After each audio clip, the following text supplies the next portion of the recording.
So to give you a recap, we actually collabed before that Live and Learn episode, and there was like no drama whatsoever. It was just like, oh, we're talking to the Vanguard, or whatever. But yeah, the elephant in the room is that Live and Learn podcast sent ripples in our little mini community over here. Are you going to move him on $15 an hour? No, Hutch, to answer your question, to answer your question as directly as I can, it is irrelevant to my point. I don't think so, ultimately, that you're able to get benefit analysis. And I think they're using the term socialism backdoor in order to rehabilitate the image of this. And not just that, Hassan Piker and plenty of far lefties, plenty of MLs, probably the Vanguard as well, they're ecstatic that this is happening. Then when you have MLs or when you have socialists onto your program, I would like to see you challenge them, not just on rhetoric and efficacy and all that kind of bullshit. I would like to see you fight them on the economics.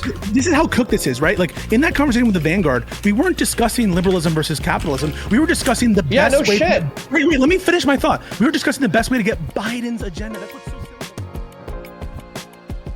There's a little bit of an echo. Maybe that's because the stream's on for one of you guys, but how you doing, boys? Yeah, I had your stream on in the background a second ago, so that was probably what it was. Do you still hear an echo? No, we're good. We're good now. Good to see you. I think Zach's got his cam on, but good to have you folks here. Yeah, I might have to re-enter really quickly because for whatever reason it's telling me failed to start the video camera. Sorry about that. I'll be right back. Yep, no worries. We're just shooting the shit. So tell me, Gavin, are you guys getting hit by a storm there? And it's Kansas, right? Kansas City, Missouri, actually. Yeah, Kansas City, Missouri. That's a common that's right. misconception. Yeah, that's right. Yeah, and there's a Kansas City, Kansas too. It's all good though. So, it's an easy mistake to make. But yeah, we're in Missouri. There's been a lot of snow. But as of this morning, seems to be mostly shoveled out of the roads and stuff like that. Most of the businesses in the nearby area have reopened. So luckily I was able to get my coffee this morning, something I miss out on yesterday, which was a real bummer. I was able to make it at home, obviously, but it's just never the same, So I was glad to get out to the store this morning and restock.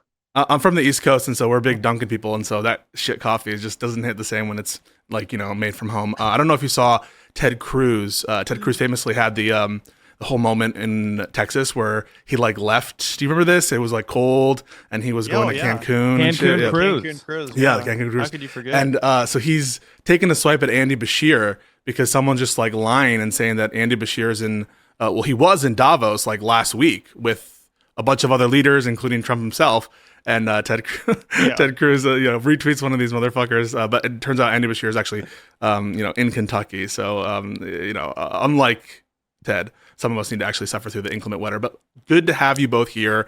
Thank you so much for joining me on this wonderful Sunday day. Kind of a dark weekend though. And so, first of all, just introduce yourselves and yeah, thanks for coming.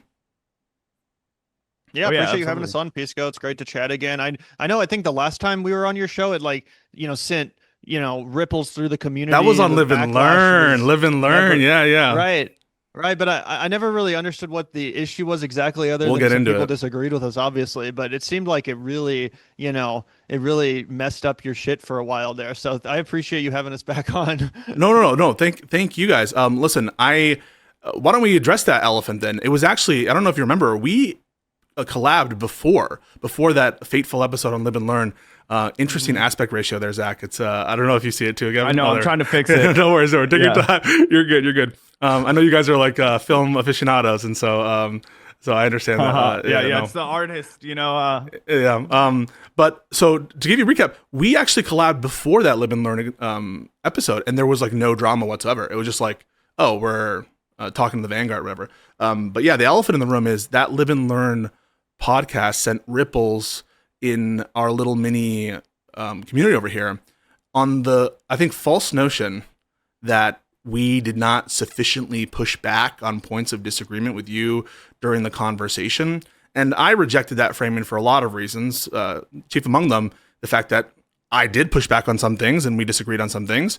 But also the fact that to facilitate a conversation, it's kind of hard when Hutch is taking the role of the major disagreeer. I think it needs to be some sort of back and forth. And then also Josiah was kind of pissed at me because he heard me say something that he interpreted one way. And so yeah, the conversation then developed though into a broader conversation about who is part of the movement, who is part of the coalition. And so before I give you my take, what is your reaction to that? Was that like bizarre to you to watch? Or yeah, what's your thoughts on that? I was mostly just confused about what the issue was. I mean, I knew we had some haters, but I just was a little bit confused about what the issue was because, as you said, there was pushback. It was practically a debate. Like, we were kind of getting into it at various points, and it seemed like, yeah, we kind of hashed out some of our disagreements, but that was what the point was. So I was just like, what even is the issue? Like, I don't even like, is Pisco just not allowed to talk to people he disagrees with or something? Like, your whole point of the show is like debating and doing stuff like that. So I didn't really understand it, but I mostly just thought it was funny. I was just like, damn, you know, I mean, I felt kind of bad, but I mostly just thought it was kind of amusing. No, it is true that like my show, I will oftentimes, I don't know if you know who Drew Pavlu is. He's this like, he's like the Australian guy. Yeah, right? he's like an Australian. He's a bit of a rage baiter, but he's also like politically a chameleon. Like he'll wake up and be like the most liberal hawk there's ever been, and then he'll wake up the next day and be like a little bit of a Bernie simp, or at least that was his initial inclination. And then he'll wake up and be like talking about blood and soil after a conversation with Richard Spencer. And so he is just a bit of a, I don't know what to call him. Rage baiter, but definitely now construes himself as a critical Trump supporter. And I had him on, and again, just like I would with any other person in general, cordial conversation, but pushback. And, you know, I shook his hand afterwards, you know, and I think that people have this expectation, though, or a particular sore spot when it comes to certain people on the left from an electoral perspective that we can get into. But I think the sensitivities rise when it comes to people like the Vanguard, people like Hassan Piker, and people like, let me think of another one. Have you heard of Brianna? Which is kind of wild, given the fact that my voting record is, I voted for Hillary Clinton, I voted for Joe Biden, and then I voted for Kamala Harris. So like, I don't know why people get this like crazy idea that like we're somehow like it's impossible to work with us. Like just because we're vocal critics of some of the bad decisions the Democratic Party has made, like it would be very interesting. And you know, it kind of is, I think, what's really put offish to people about the like establishment, insular, democratic, liberal groupthink, right? Where it's like there are so many people. Like 2-3 days ago, Gavin and I were at an ICE protest, right? And we're saying, get the fuck out of Kansas City, with a bunch of people who may have not even shown up to vote at all in November. A bunch of people who maybe have never participated in a general election in their lives. A bunch of people who probably thought it wasn't worth it to show up. But here they are. They're now mobilized. They're now ready to go. Those are people that need to be a part of our movement. So when you say who is a part of our movement, I think we need to embrace people, right? The Democratic Party loves to talk about being a big tent party, but usually they're talking about being a big tent party for people who went to college and for people who have a lot of money, right? We need to be a big tent party for people who are getting fucked by ICE. We need to be a big tent party for people who are really concerned for their neighbors. We need to be a big tent party for people who maybe did not understand the severity of the situation we were up against before, November of last year, or November of 2 years ago at this point, right? Because there was so much misinformation, right? We need to understand that people are awake now. They're ready to join our coalition, and that we can mobilize them because they're pissed off. It seems so silly to me to be like, 18 months ago, we had a really severe political disagreement over something that's really functionally irrelevant right now. Let's not work together at all to collaborate against this massive threat we're facing. Like, that doesn't make sense to me. I would much rather be like, right now we're facing the existential threat of the Donald Trump regime, the Fourth Reich. ICE is terrorizing our fucking communities. We have Gestapo in the streets. The Constitution is being shredded. My father, who's considered himself a Republican his entire life, texted me after that man was killed yesterday and said, I'm for the first time in my life afraid of the fact that we're going to lose our rights in this country. A veteran of the United States military, right? So things are changing right now. Our coalitions are changing, and we're redrawing the lines into people who believe America is a nation of laws, people who believe in the Constitution, people who believe in the vision of the founding fathers that we're, a melting pot society, and people who oppose that, and people who want to bring in fascism and totalitarianism. And I think that's the fight we're up against. Gavin, I want to get your take before I respond to that. Yeah, I mean, I totally agree with Zach. I also think it's interesting that so many people that are on the more like, I'm a dedicated Democratic warrior and it's heresy to criticize Joe Biden. It seems like a lot of those people nowadays are increasingly voicing their frustrations with the way that the Biden administration handled Trump, and specifically the way that they faltered in their attempts to actually contain the threat that was Donald Trump and his movement. I mean, I see a ton of content from the whole lib and learn faction of content creators talking about how Merrick Garland is a fucking disgrace, and how Joe, in retrospect, like Joe Biden and Merrick Garland allowed all of this to happen. And it's like, yeah, that's kind of what we were saying. Like, that's part of the reason why we were so critical of Joe Biden and the Democrats in the first place, and part of the reason why it feels like the analysis of a lot of progressives and more socialist types has come crystal clear, which is that, yeah, the Democrats not only did enable the rise of Trump, not only did they open the door to it, but they continue to enable it. The corporate Democrats basically just voted and allowed the funding of ICE to go through to the degree to which Donald Trump wants it. I mean, this is crazy. And it feels like, now everyone's finally waking up to that because the reality of the situation is so obvious. But to Zach's point, yeah, there is a lot of liberals out there that have been woken up. They've been radicalized. The I've Had It podcast ladies come to mind as a real sort of manifestation of this trend. Jennifer Welch talks a lot about how she voted for Hillary Clinton over Bernie Sanders. She kind of bought the MSNBC bullshit. She was a Cory Booker fan, all this kind of stuff. But now she's like, oh, wait, what the fuck? It was actually the progressives. It was actually the Bernie bros. It was actually the socialists that were 100% right about how it's this weak sauce, milquetoast corporate Democrat bullshit that actually totally enables fascism. Joe Biden sat there for 4 long fucking years and refused to really do anything serious about Trump. I mean, they had the Epstein files there. They could have released that. They could have exposed the fact that he's a goddamn pedophile. They didn't. And now he's taken over the country, and it seems like we're more and more a dictatorship with every passing day. So it seems like anyone who was criticizing Joe Biden and the fecklessness of his administration has been totally vindicated. And it seems like even the hardcore Democrat defending libs are now admitting it. Yeah, so I got a lot of responses to that. The first is, I think a point of contact on this, unfortunately, might be to talk about a recent moment with Hassan. And I think that this will sort of crystallize where I think the libs are coming from. Because, to be honest, I criticize a lot of Democratic leadership. Schumer, I think I've been saying for months and months and months and months, he needs to go. I've been talking shit about the 7 House members, this Tom Suozzi, Glusenkamp Perez, now I'm not forgetting Jared Golden, among others, who voted for the additional DHS funding. And I've taken shit with them being weak on the shutdowns and all that stuff. And so I understand criticism of Democrats, and I respect criticism of Democrats. I called Joe Biden's pardon of his son corrupt as shit. I said that he violated the law and by closing down the border illegally when he tried to do that when his bill didn't work. And then he just tried to usurp the law and basically cancel asylum. And it didn't seem like there were many Democrats who were willing to do that. Even though I didn't think that he did anything criminal with respect to the Her report, I still criticized his conduct with respect to the Her report. And so I have no problem with criticisms of Democrats. And I think the problem is calibration. And let me give you a point of contact. Hassan Piker goes to Minnesota. Great. Criticizing ICE. Great. Wonderful. Bringing attention to the fact, as you guys are, that DHS and more specifically ICE and CBP are acting like Gestapo thugs. Awesome. Has an interview. The interview asks a question about how are Democrats measuring up to the role? Offers criticism, some of it true. Democrats need to be stronger. Democrats need to be willing to fight more. But that is not couched with a critical phrase. And that critical phrase is the following. You need to support the Democratic Party in this context. Yes, it's true that our leadership is weak at times. And yes, it's true with particular members, they say shit that isn't either true or isn't wise or isn't good strat. But obviously, the Democrats are way superior on every level to the deprivations of the MAGA Republicans. Now, I respect your voting records. I respect the fact that you voted for the Democrats.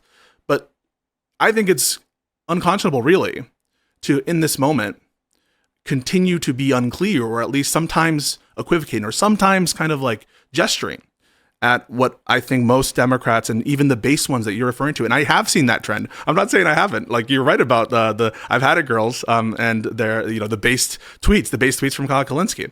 But it's the recognition. To be fair, I haven't seen the I haven't seen the the Hassan Yeah, Piker no. statement that you're specifically talking about. I'd love to actually hear the quote from Hassan, because I mean, I don't necessarily agree with everything that Hassan Piker says. We've criticized Hassan Piker on the show, and I feel like Zach and I do make it abundantly clear, including in the last election cycle, even when we had to support a fucking party that was committing a genocide. Even under those circumstances, we literally were like, "Yep. Got to support Kamala, guys. There's no other fucking option. The Green Party is unserious. Fuck Jill Stein.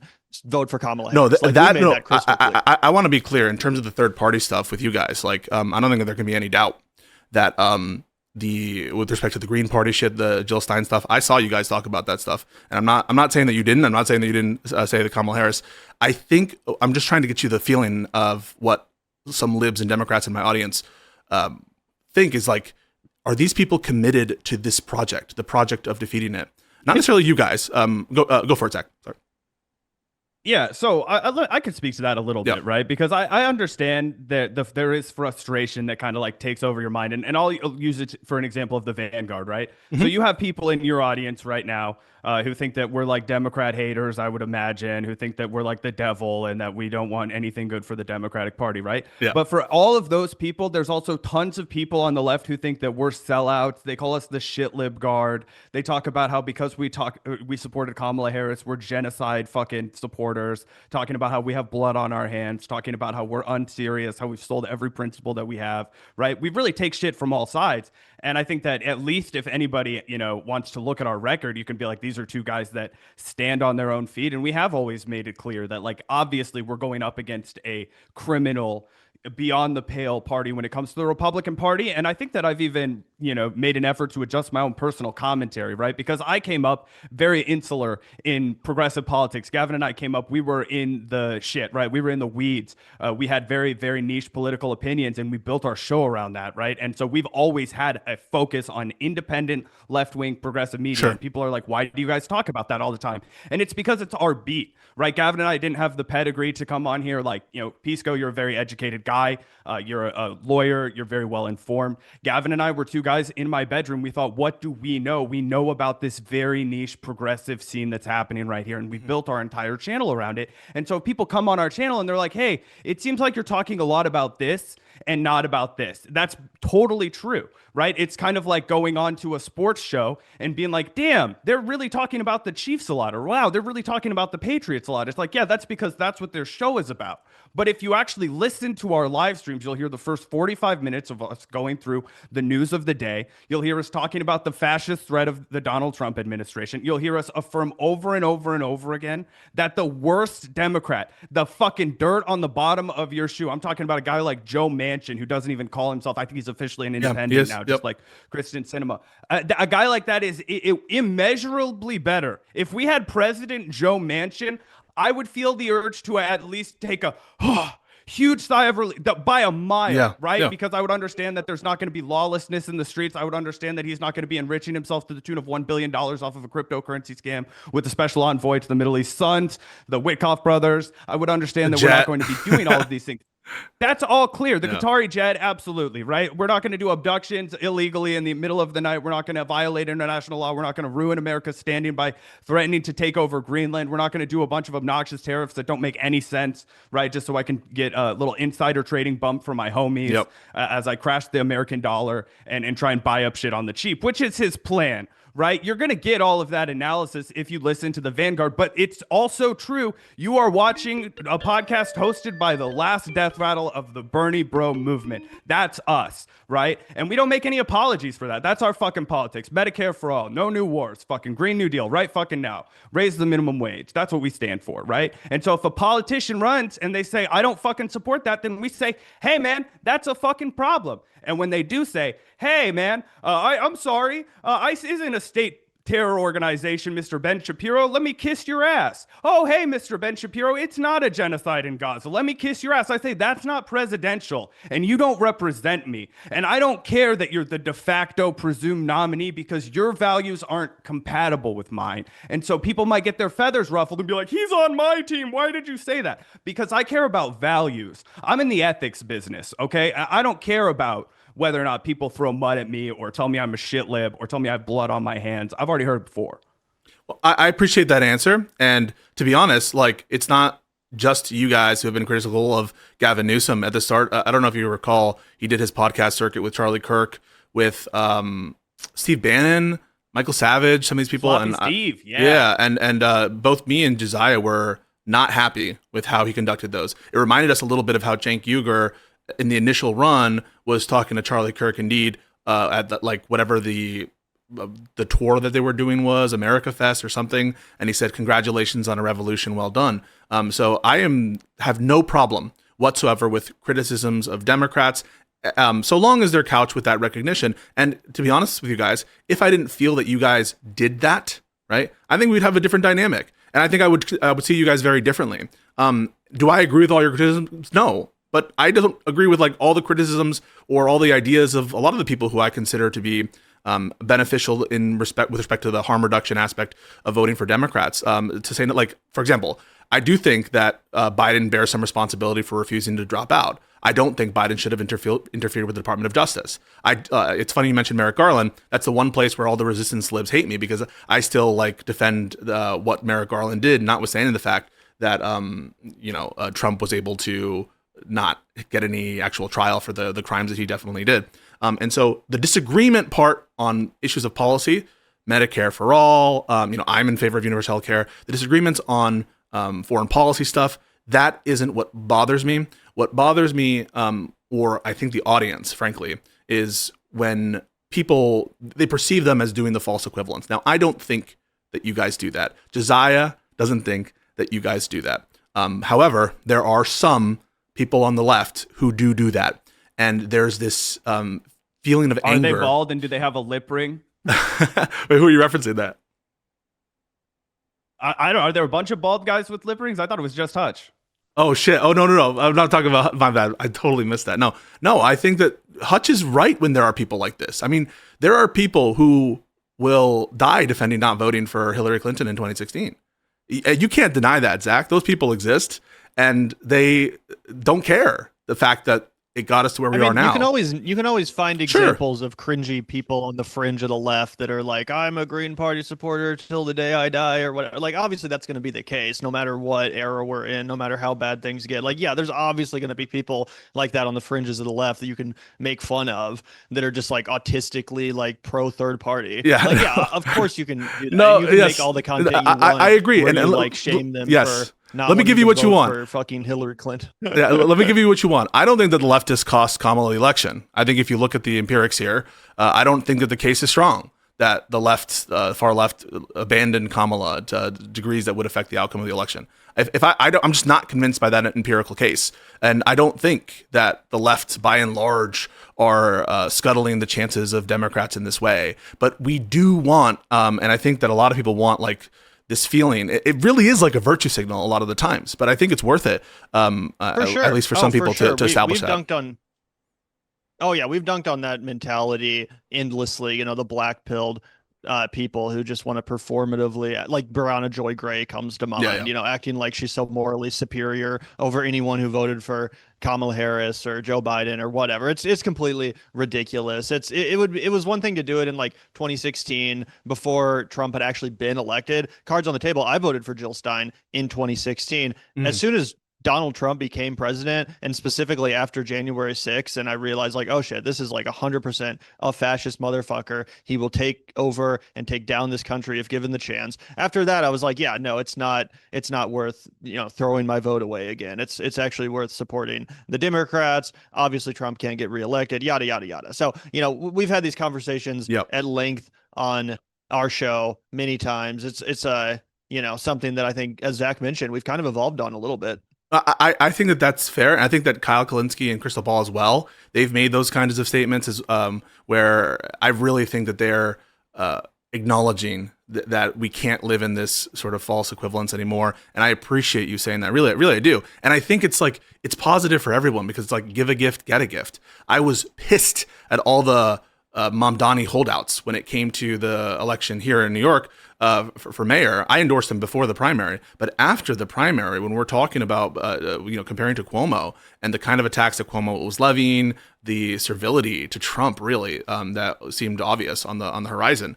I thought that was weakness and bullshit. But I will say, Mamdani didn't endorse Kamala in the run up to the election. Now, I didn't hold that against him because I wanted to stick by that principle. But I do think that that's a kind of a sense of camaraderie that we're going towards at least a similar goal in the short term. And that similar goal, I think, is the end of fascism in this country, or at least stopping it from taking hold. And I do actually think, Zach and Gavin, that you're with me on that goal because I watch your content. Oh, yeah. I see when you criticize Cenk and Anna for this about face. And but that said, I think we also need to give credit where credit is due.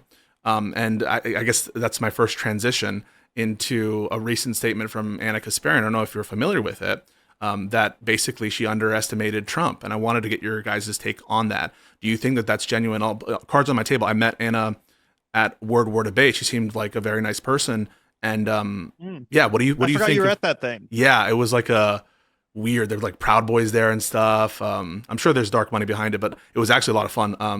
Putting that aside, but yeah, what do you think about this statement? And then also, I don't know if you watched the debate or a conversation between Crystal Ball and Cenk Uygur, in which Cenk Uygur seemingly concedes. He's like, we don't need the right-wing populists, we just need the independents. And I agree with that statement, but it seems to be counter to his position. So what do you think about this? Because I really value when Cenk and Anna are on like the right side and like pointed in the right direction. I think they can be assets, but you guys have been highly critical. So give me your take on that stuff. I mean, I totally agree with you that I think they're a real powerhouse when they're actually fighting for the progressive left, as they did back in the OG Bernie era. That's when I started watching the Young Turks. That's when I really started getting into BreadTube, as it was called at the time, right? That's what got me in. That was my entry point to this whole entire world, really, was Kyle Kalinske and the Young Turks. So I know how effective they can be, which is why it was so heartbreaking to see this bizarre attempt at a right-wing, like Dave Rubin-esque grift pulled off, specifically by Anna, but also by Cenk. And yeah, I think they basically realized two things. One, that the right wing still views them as the Young Turks. No matter how much they pander to them, they're still going to remember all the clips and all the moments and the screaming at Alex Jones and the, you fat motherfucker or whatever Anna said. You know what I'm saying? Like that's always going to be who they are to the right wing, no matter how much they pander. They've been doing that shtick for too long to really pivot in the way they thought they could. So I think for one, the pivot failed. And two, I do believe that when it comes to specifically Anna Kasparian and that statement she put out the other day, I do genuinely believe that even she is a little bit shocked by just how fascist Donald Trump and his administration this time around has been with the Gestapo on the streets. I really do think she was a little bit in denial in the lead up to the election, and that's not to let her off the hook, sure, or to justify it. I do think it was a very financially motivated grift, but I do think that part of the reason she was able to go down that road in the first place is because she had kind of convinced herself subconsciously. You see this a lot, this sort of denial that the worst is about to happen. And she was like, fuck it. Yeah, I'm just going to be in denial. I'm going to put my head in the sand and try to make some money. I think now she is, genuinely like, oh, fuck, like this is crazy. I don't like this. This is very uncomfortable to me. I can't defend it. I simply can't defend it. So you haven't seen that same pivot from Cenk though, right? I mean, you haven't seen the same kind of statement from Cenk, who was maybe less admitting that he was wrong. Yeah. Or I haven't. I think as you mentioned in the crystal ball discussion, he kind of began to admit. I think Cenk is an egotist and he's a narcissist, and it's really hard for either of them to apologize. So I wouldn't be shocked if neither of them ever truly give a legitimate, full-throated apology. Right. I wouldn't be shocked, but I do think that they're starting to be a lot more critical on Trump's. They're not pandering to the MAGA right. They're not going on shows like Tim Pool and Glenn Beck and PBD as much. So I think they've just realized that it was actually a bad idea to try to pull off this grift. And actually the money is really in bashing Trump, being an anti-Trump show. Look at Midas Touch. Look at all these other networks, which have really kind of taken their place as like the number one, like anti-Trump network online. Zach, your thoughts? Yeah, I agree with a lot of what Gavin said. Obviously, look, Gavin and I have made our beat, as I was talking about, covering independent news, right? Covering people who we think are full of shit. There's tons of them all over the internet. We focus on the progressive left because we like to sweep our own side of the street. So we've talked about the Jimmy Dores. We've even talked about Dave Rubin, who came from the Young Turks, right? Something a little fishy over there in the water. We've talked about, I mean, we've locked horns with Brianna Joy Gray, who's already come up on here. We've locked horns with everybody over here at the Vanguard, right? We like to be on our own island. We're in Kansas City. Gavin and I are boys, and we just like spit, and that's how we do this thing. But I also think we take our job really seriously, right? So for people who don't know anything about our show, we don't take a dollar from anybody corporate. We are 100% sponsored by the people who do our Patreon, and that's so that we can feel comfortable calling balls and strikes, right? We don't want to have anybody have the impression that we're like in the corner for anybody. And so obviously we've gone after the Young Turks, I think rightly, right? But when we reacted to that video of Anna Kasparian apologizing, we even got people in our own comment section breaking Gavin's balls because he was too quick to forgive her, saying, look, man, we need all of the people on our side that we can get. If she understands that Donald Trump is a threat, she has 6 million subscribers in the palm of her hand, and she's going to go live in front of them, and we need them talking about how ICE is fascist. She was wrong. It's okay if you were wrong. Stand up now. Get in the fucking streets. Oppose this while we still have our Constitution. That's imperative. And a lot of people were like, why are you guys giving her the benefit of the doubt? And we're like, we're not giving her the benefit of the doubt. We're giving her a path to walk down where she can start to rehabilitate her image, yes, but also to do propaganda on the correct side, right? People don't like it if you call your side propaganda, but she needs to do outreach for the left, for the Democratic Party. And also, even before this, came out, right? Gavin and I, we always try and be fair, right? Here are 2 of our segments that we did within the last 2 weeks about Anna Kasparian. Are you ready, Pisco? Yep, I'm ready. Anna Kasparian, capital letters, wipes the floor with capital letters, brain dead. Right-winger Pearl Davis in live, in-person debate. 30,000 people watched this. Give credit to fucking Anna Kasparian right there. That's before her apology video, okay? Anna Kasparian, curb stomps, brain-dead CNN panelist in heated exchange over Trump. All right? We are not afraid to give anybody credit. You'll see people, and you'll be like, I thought you guys were beefing with them. And we give them credit. It's because we need people on the left firing at the correct target. Fuck everything that happened before Donald Trump was reelected. This time, it's water under the bridge to me. We need to be marching in the right fucking direction. And so, of course, I think if the Young Turks are sincere, I really have my doubts about the fact that they are sincere,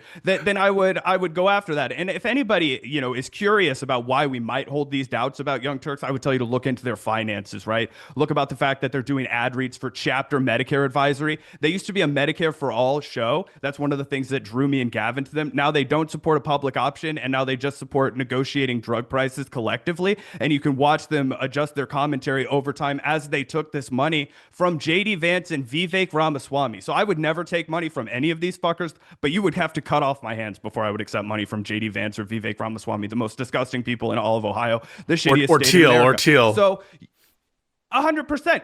It's not going to happen. And Gavin and I aren't going to do ad reads for any of these fuckers like Andrew Yang. We're not going to rename our studio the Poly Market Studio. And I also think it's a bit disingenuous for the Young Turks to come out and present themselves as independent media. I know we all have our own definition of independent media, but most independent media hasn't done multiple rounds of venture capital funding. They did a seed round, a Series A, a Series B, and a Series C. They've raised about $30 million in venture capital investment. That's not advertisement generated. That's all the while they're saying, we want to represent you. Send us $5 a month. Send us $15 a month out of your piggy bank. Send us $370,000 to build the studio that we're going to auction off to Peter Thiel to get you addicted to gambling, to fuck up our entire economy and our politics. In this have you seen them like betting on like war gains in Ukraine and like betting on like just insane shit? Yeah.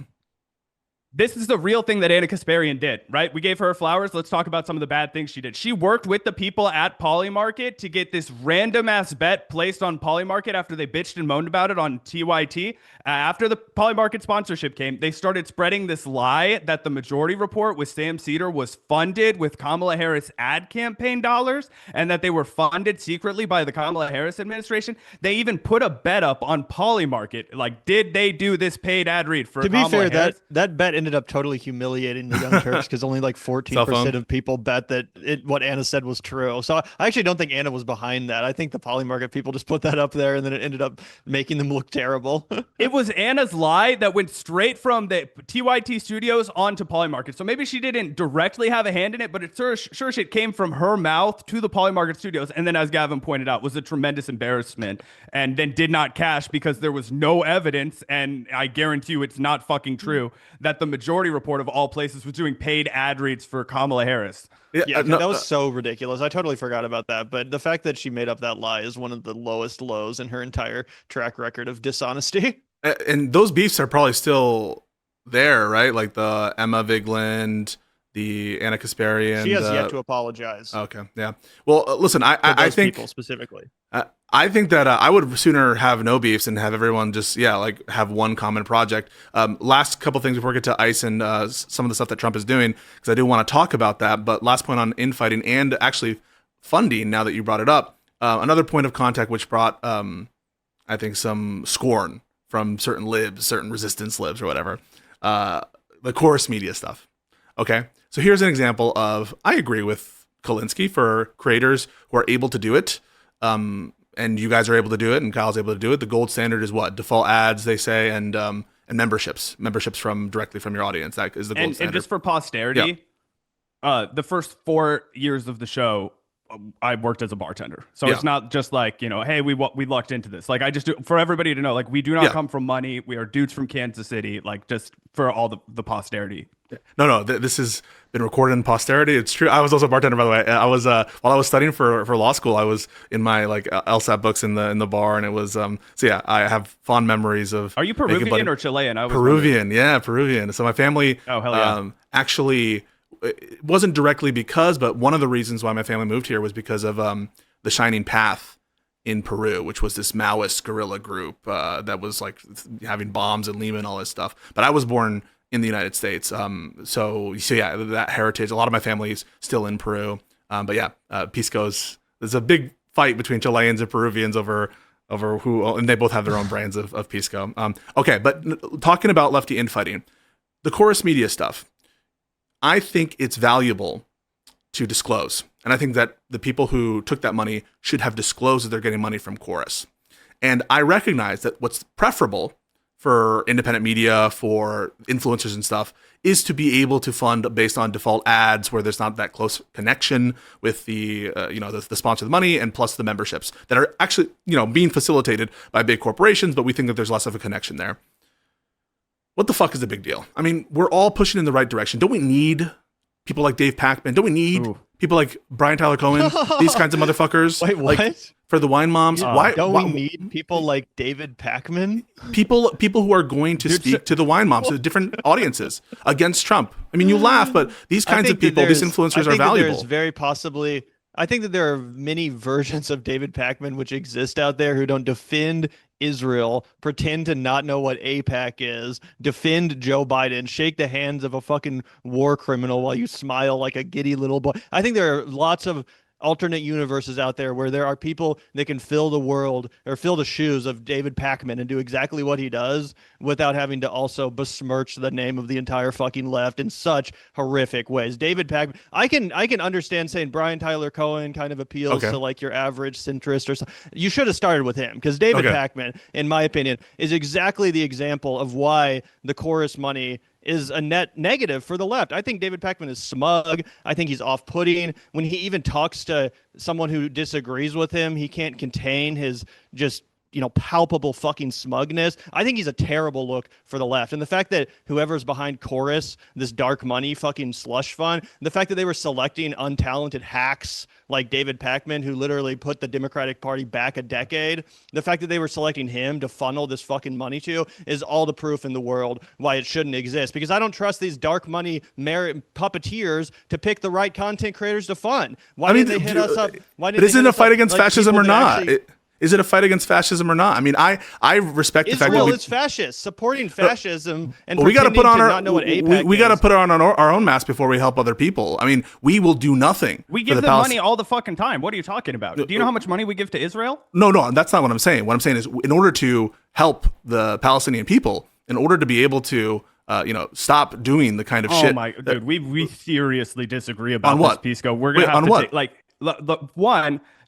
Let's talk about that course thing, because it's really easy to be like, shouldn't we all fight? Wait, on the what same did I team? just How say come that they you have to disagree get with? permission before they can interview? Wait, Pisco, how Yeah. come they have to get permission before they can be interviewed by people, right? How Yeah, come they have to get permission before they can talk to a politician? I think that's right? one. I think that's one reading of the contract, and I don't think it's a necessary reading of the contract. And Why I didn't think they that release their own contracts if that one was wrong? so I'm not sure exactly what was allowed to be Right, they disclosed didn't with respect to release the contract. it, and they did I not don't know what's sue allowed the to be. parent company of Condé Nast because they didn't have shit on Taylor's reporting. Look, I've beefed with Taylor Lorenz. Gavin's beefed to fuck with Taylor Lorenz. Go watch our last conversation with her. The reason that Condé Nast didn't get sued by any of these progressive folks because of shoddy reporting was because it wasn't shoddy reporting, and the reason they didn't put out that contract is because I'm they not didn't saying want that. people to see Sorry, all the shit they were I'm making not these saying that creators anything agree to. Taylor Lorenz said was defamatory. I'm not saying that anything that Taylor Lorenz wrote would have fit the standard for defamation or that it's actionable under the law. But that's not the question. The question is whether or not we think that it's valuable having voices that think differently and that are funded through other mechanisms. Now, not every funding mechanism I'm going to be okay with. Paying people to disagree with me. If I know you're getting paid to disagree with me, I might as well just not fucking talk to you. That's how I feel. Also, it's one thing to take, like, speaking of Taylor Lorenz, as Taylor Lorenz talks about, she's on this like Piero Midyar journalist thing where he funds some of her reporting. That's totally disclosed. It's not dark money. I do think there's an issue taking random dark money that's distributed in this slush fund to people who there's no oversight over. There's no, democratic process to select who gets this money.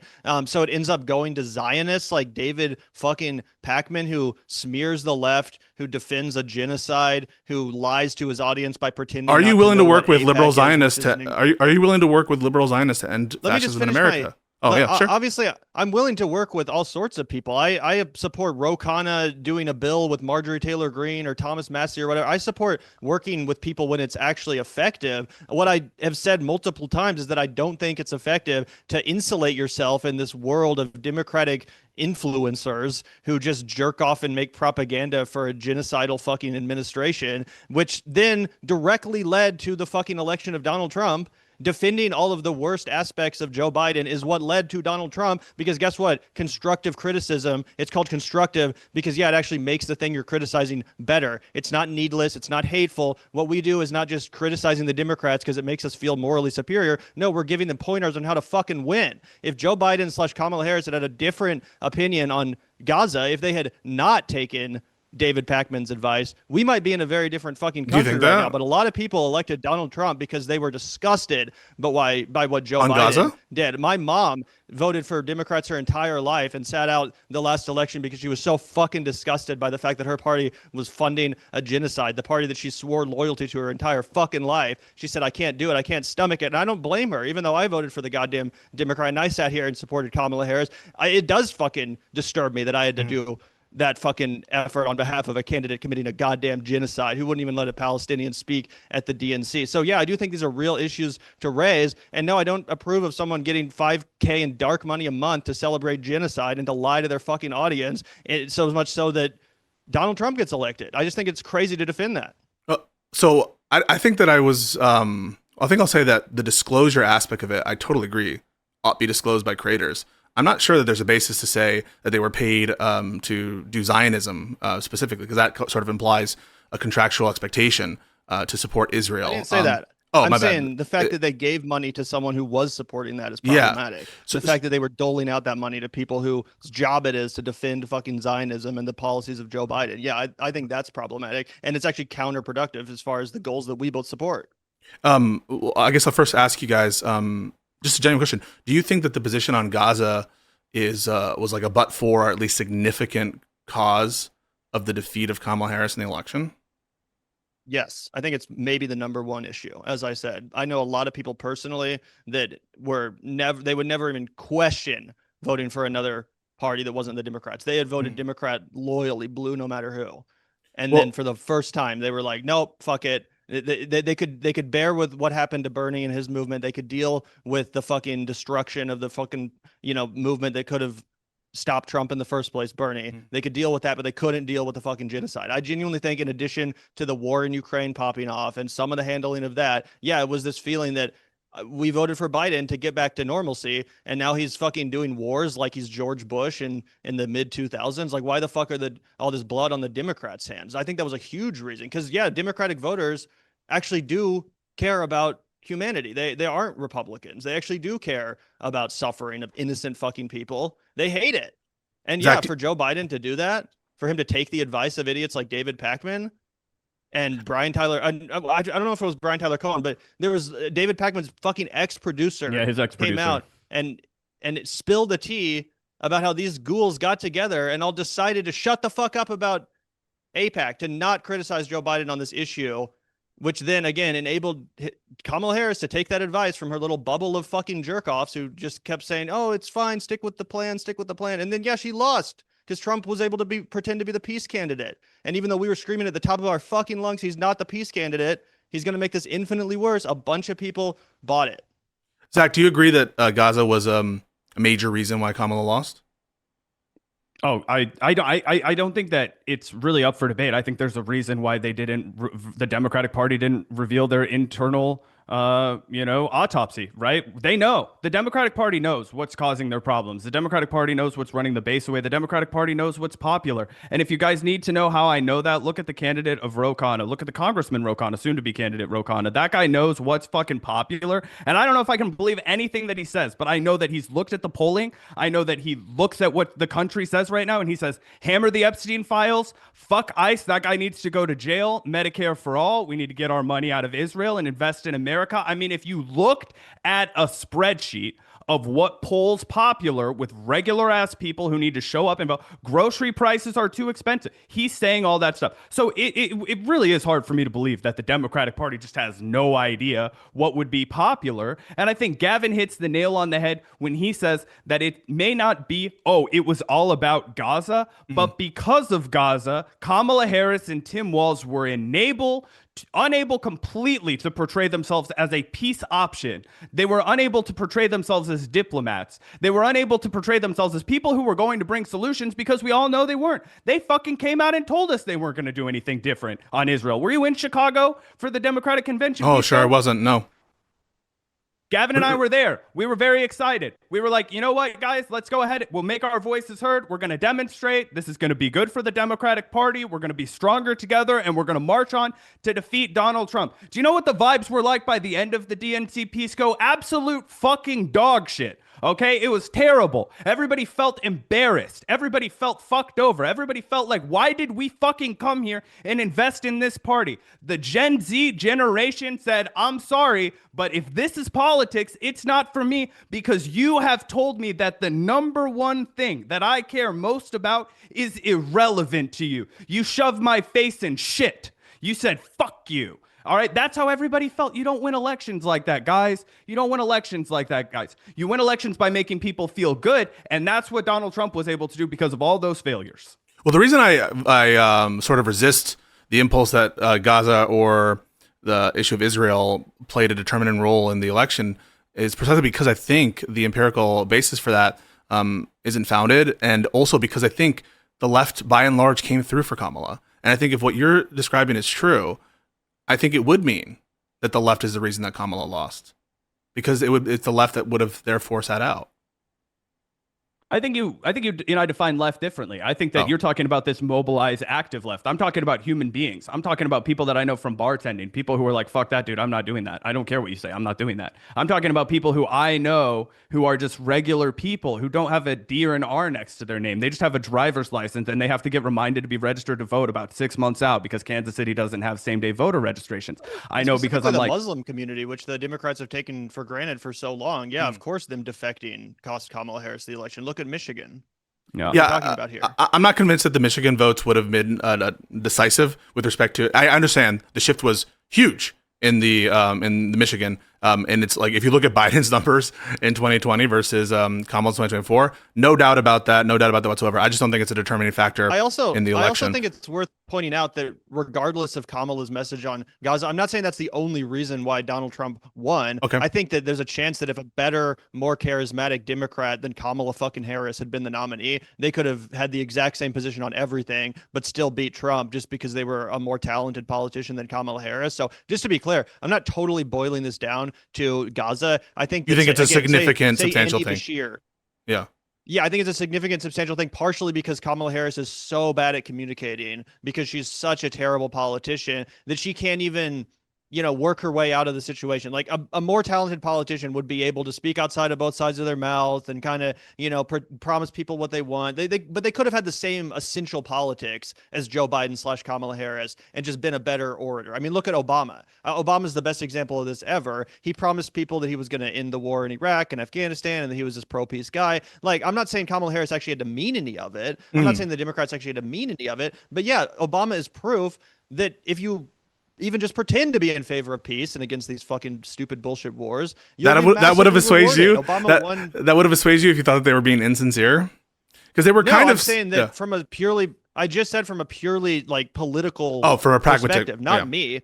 Okay. It's regardless of what I think about it, I can see through politicians, I think, a lot better than your average person, right? I think if Obama was running right now, and if I was 27 years old, which I currently am, in 2008, I think I would have been smart enough to say, hey, look, Obama's taking all of his money from fucking Wall Street. I can see that this guy's going to be a phony. Obviously, I'm going to vote for him over John McCain, but he's not going to do all this shit. He's not going to be the next FDR. I would have been able to deliver that analysis. But in retrospect, there's no denying that Obama was a mastermind, a genius political operative, and a great orator. And just by pretending to be against the wars, yeah, 100%. And again, just by pretending to be against the wars that George Bush had started, he was able to sail into office. The dude won fucking red states. It was crazy, right? Well, so he withdrew from he withdrew from Iraq, and Biden later withdrew from Afghanistan. I mean, I don't think that it was just. We still have troops in Iraq. For what it's worth, there's 258 troops in Iraq. Sure, yeah, I should say the major operations. No, we still occupy that country, so they don't have freedom from American regime. I just mean what's termed the Iraq War and the tens of thousands of troops that de-escalated. To be specific, he also surged it first. To be specific, though, correct. Yeah, no, and they obviously was given a Nobel Peace Prize, which he didn't deserve. I mean, I have plenty of criticisms of Obama. Just final point on the infighting and all that stuff. I want to be clear. I don't think Democrats should take AIPAC money because AIPAC, in addition to their policies, is supporting MAGA Republicans in this fucking country, including Donald Trump. Why the fuck should Democrats work with them? I want to be clear that, I don't think America should be giving money to Israel at all, given their interference and given their conduct and what I've think has now been established as a genocide. And so that's my position. That said, you have to work with liberal Zionists. And it is the case that to defeat fascism, the clear and present danger in this country, and I think that you probably agree with this, we need to actually shame and coerce and get, when I say coerce, I don't mean wrongfully. I just mean we need to persuade the people who are disgusted, such as the people that you mentioned, to stomach it anyway for the benefit of their countrymen. And notwithstanding the fact that Kamala sounded, because she was hamstrung, I think, by Biden, and because Biden refused to get out of the race early and there was not a process, notwithstanding that, put their disgust aside to do what's in the best interest, not just of the American people, but for the Palestinian people. And we need your help to do that. And I know that you didn't that's do. Why we supported Kamala. Yes, no, I agree with that. And that's why at bottom, Josiah and I think that we need to have allies to do that kind of work. But I don't think that we can have any more of these results anymore. We can't have another Trump. I don't know how much more of this country can survive. I'm genuinely interested in your opinion on this, Pisco, because last time I think it was the last time we chatted, you gave me some genuine, a kernel of hopium that I still hang on to, which is that Trump is not serious enough. He's not competent enough to actually pull off a straight up fascist dictatorial takeover. Do you actually think that we're going to have another serious free and fair election where there'll be a chance to take down Trump? Yes, I do. I do think that. I'm going to hang on to that. I'm going to hang on to that. And here's the hopium, guys. Here's the hopium, in my opinion. Number one, Trump is ailing physically, and there is no set and convincing plan for his successor. It's by inertia going to be probably J.D. Vance, but there's no core, there's no Who's ideological bedrock, and he's beatable 100%. As you said, he's beatable by people with aura who you might think, and listen, I've, like I said, criticized Gavin Newsom. I don't trust Gavin Newsom, but someone like Gavin Newsom, AOC, these people have aura in Riz. I'm just talking about the aura thing. I'm not comparing them in any other respect. That I think can crush someone like JD Vance. And you see, he tweets like he Mog talks. JD Vance? Correct. I absolutely mogged them. And even like the Groypers, I don't know if you saw this. They were like, they were all standing Gavin because he's got this like beautiful family and all this shit. It's so fucked up. Yeah. And here I am. I'm like, I don't know. I hate his stupid little outfit. He looks like a rich kid that I would have hated growing up. Like, I think he looks. I think he looks like an orthodontist. Like I had this orthodontist when I was growing up, who was real kind of a fake, phony guy. Like he was super nice, but in that phony way. That's what Gavin Newsom reminds me of. But I do agree that he's a better politician than Kamala or Hillary was. Like if Gavin Newsom had been the nominee in the last election, I don't think Trump would be in power right now. I do agree with you that he's a much more sophisticated politician than some of these other corporate Democrats who share his ideology. And even though he's definitely not my pick, and I'll be campaigning full-throatedly against him in the primary. Yeah, if he's the nominee, then I do think that he'll fucking destroy JD Vance or Marco Rubio, and you'll support him. The fuck. And then I'm happy to hear that. No, yeah, okay, perfect. And I think that's. That there's like different formulations of the question, because I did want to, at some point when we're near the end, I wanted to ask you a bunch of questions, and there's formulations of that question that I asked. There's only one guy I won't vote for. There's only one guy I won't vote for. If they give the guy, if they give it to this one guy, I'm back into the warm. Don't say Hutch. Of the Green Party. Don't say Hutch.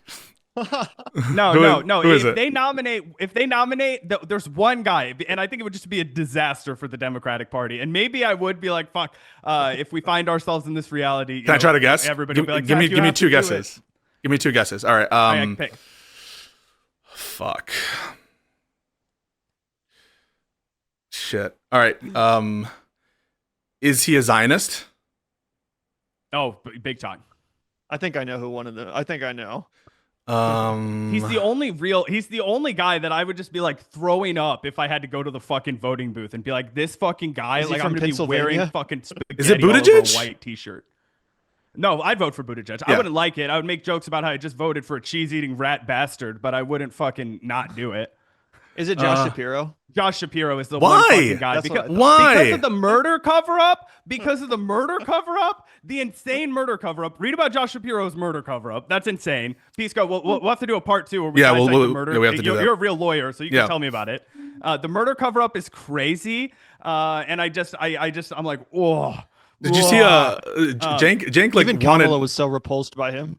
Well, I seen that reporting that behind the scenes that it wasn't necessarily the best interaction between them. But he's massively popular in Pennsylvania. I have to say that. Okay, but so you're telling us that both of you that you're committed to voting for the Democratic nominee in 2028. Barring some insane circumstance like. I don't know. We're going to support the Democrat. I won't let it be Josh Shapiro. I will stay up every single day and call every single person and text I will personally put my thumb on the scale, Barack Obama, South Carolina call style, and be like, let's get this and folks, Hey, I'm not addressing the Shapiro Fetterman. thing. We're gonna have a separate conversation about the Shapiro thing. I know about the allegations, but I just want to bog us down right now. So people in the chat are like, fucking so just be chill on that. So we'll definitely have a conversation about that because I would definitely support Shapiro if that happened. If he were the nominee, he wouldn't be my first choice as well. My first choice would be, I know that he's Rizless. Chris Murphy or AOC are my top. Themselves 5, 6, 7 times when they're committing suicide. First in the neck, then in the okay, eyeball, all right. Cut off your wiener just for good measure. That's how most people kill themselves. Right? I appreciate the shit, but I wanted to talk about the hopium a little bit. No, I know. You're not making my job. I'm trying. What I'm trying to do is to show that there are lefties who are black pill lefties, who are third party dead enders, who are false equivalence people. And I don't think you guys are that. Yeah. And I understand the Shapiro memes and all that stuff, but I truly do think, and so does Josiah, we think that you guys will understand harm reduction and you understand, and you've gotten shit for it. So I'm not saying that that's not true. I want to give a little bit more. We'll understand harm reduction as soon as those chorus checks hit the bank account. Then I'll happily support Josh Shapiro. And, they weren't. It wasn't like conditioning on their particular messaging. There's no evidence of that shit. I know. But like, not everyone can be as popular as you guys. Not everyone can be as popular as Kyle If the Kalinske. Kremlin comes with a serious offer, maybe we'll be MAGA by the time the next. Wait, are you guys like election pro? comes up. What are your takes on Ukraine again? I forgot. Oh, I was joking. Like if they wanted us to go MAGA, we would get a check from the Kremlin. And I was trying to think of the alternative. Well, at this point, it's like all the going back to the APAC way. Yeah. At this point, it's all like the oil deals that they're making on crypto and like energy and shit. Okay, the last point on the Hopi, and then other shit, and then we'll get into the ICE stuff and the Trump stuff. Legally, the states are empowered to run the elections. Now, I understand that Trump like doesn't give a fuck about the law, but I think it's just there are too many cogs in the machine. It's too difficult to fight on all these different fronts, and he's taking every single battle, even useless battles. And internally, even on policy, there's disagreements between think about international policy between the Marco Rubio wing, the JD Vance wing, what's going on with the Defense Department. So I think that they're not as organized as they need to be, and they haven't worked as fast as they need to, and they're running through the motions. And this is how I would synthesize it before. It's not that the American people are ideologically committed to democracy. That was the unfortunate truth of the 2024 election. They're not ideologically committed to it. I think that they are physiologically and by virtue of ritual committed to democracy. That they like democracy because that's just what they do. They go to the polls on a given day, and even the commentators, right? They set up watch parties. And it's almost just like a response because that's just it's fun for them to do. It's fun to have these debates for them, and they're used to doing it. And if you took that away from them, if you said, actually, you can't go to the polls this day, I think that people would be upset by it. Not necessarily because they're ideologically committed to democracy, but because that's what they've always done, and that's what their bodies do. They physically walk to the polls, and they watch the election streams, and they wait for it's exciting for them, and that's what I think is the ultimate hopium. Right. No, I totally agree with that. But the people aren't the ones who are going to make the decision. And what I'm ultimately worried about is not them just being like, the elections are canceled, but them having elections and then just basically rigging them and being like, we won, even though we didn't. But it's tough to do in these states. And if we're with respect to 2028, a lot of the states that will be decisive are going to be run by Democrats. And in 2026, indeed, I think it's going to be the same sort of deal. And more to the point, think about the fact that they're going to court at all to defend their policies. Why are they in court even putting down a reason for this or that, or fighting all these different injunctions? There's lawyers who are in the department and or are working for the administration that have to justify their payroll. And so they go through the motions. And even though they say bullshit in court, that doesn't make any sense. They're more worried about advancement, making a name for themselves. And that, fortunately for the country, and unfortunately for the authoritarian ambitions of Trump, causes them to work within the system by which they're rewarded internally in terms of employment, in terms of raises, in terms of profile. And so everyone is fighting for that. And you can even see, in 6 months, half the people in administration are going to be worried about 2028 and have their foot out the door. And so, yeah, that's the hopium, is that the kind of more provincial, the more local, the more employment rationales are what's going to be motivating both the administration and the people. Well, I'm genuinely glad to hear that perspective, because I definitely hope you're right. I'm going to choose to believe you are. Yeah. I just want to ask one quick follow-up, before we move on, because I think this would be a place of harmonious agreement. Who do you think, if anyone, because I think that obviously this is America and there's a little bit of hopium in this because of the way that we've always conducted ourselves, right? But I think that it's clear to most people, and I'm imagining your audience as well, that we've reached a new level of criminality from the executive branch. Sure. Do you think there is a candidate, and if you think there's more than one, who do you think is the most likely to follow through with putting Trump in jail? And even if you think that Donald Trump is too old and that the trial would take too long, who do you think is the most likely to actually follow through that? I don't have to explain to you as a lawyer why it would be important to follow through with everything, even if he himself will never spend a day behind bars, he gets house arrested and then dies, whatever. The other people following all of those trails saying, hey, if you ever try this shit again, it is considered now settled law that it's illegal, and we have this protocol in place to make sure that you will no longer stay in power. You're not going to weaponize these things that are meant to keep our country safe and, invert it and use it to terrorize, the domestic population, etc. Yeah. Because I will tell you, all right, not to expose my inner shit lib to any radicals watching, but I will tell you that would excite me as a voter. The candidate that comes out and says, this guy is going to fucking jail, and I don't care. Like, there was it's my number one issue. Eric Swalwell, who I dunked on. Yeah, Eric Swalwell was like, ICE is out of California if I get elected governor. So like, who do you think does that? I actually don't think it's Gavin, even though Gavin is the most like kind of talking that way in some respects. I think that he might. I actually think it's AOC, I know that he's probably not going to run, and he probably doesn't have the risk for it, or Chris Murphy. And the reason I think that is because they just seem Chris to Murphy's curveball. I hope that he. I just wish that he were more like exciting for people. Maybe he just needed to be a little bit more handsome. Yeah, exactly. Because that guy's awesome. That guy's fucking awesome. And he understands the corruption of the administration in a way, like the big picture, like take a step back. Why is Trump even doing this at all? And I have to think that someone who understands that, I think he would be among the more likely to actually hold them accountable. It's my number one issue, Zach. Holding these people accountable, punishment and structural reforms, that for me is a precondition to the kind of agenda of lowering affordability costs, healthcare, all that stuff. Because unfortunately, without that stuff, we're never going to have the Supreme Court sign off on certain legislation, legislative accomplishments, et cetera, et cetera. I think you're totally correct. Yeah. And so 100% agreement there. And I think that someone like AOC also has been calling out all the corruption all the time in an unapologetic way against Trump. And she, I think, looking to the example, and I wanted to ask you guys about Mamdani, how you think he's doing so far, of him like hitting the ground running. That's what we need. We need people who want to hit the ground running. Yeah. And I think those are two people who would and wouldn't sort of be caged in by this like better angels type situation. We need punishment. And Gavin Newsom, he seems to be like too nicey sometimes with these other folks who are MAGA.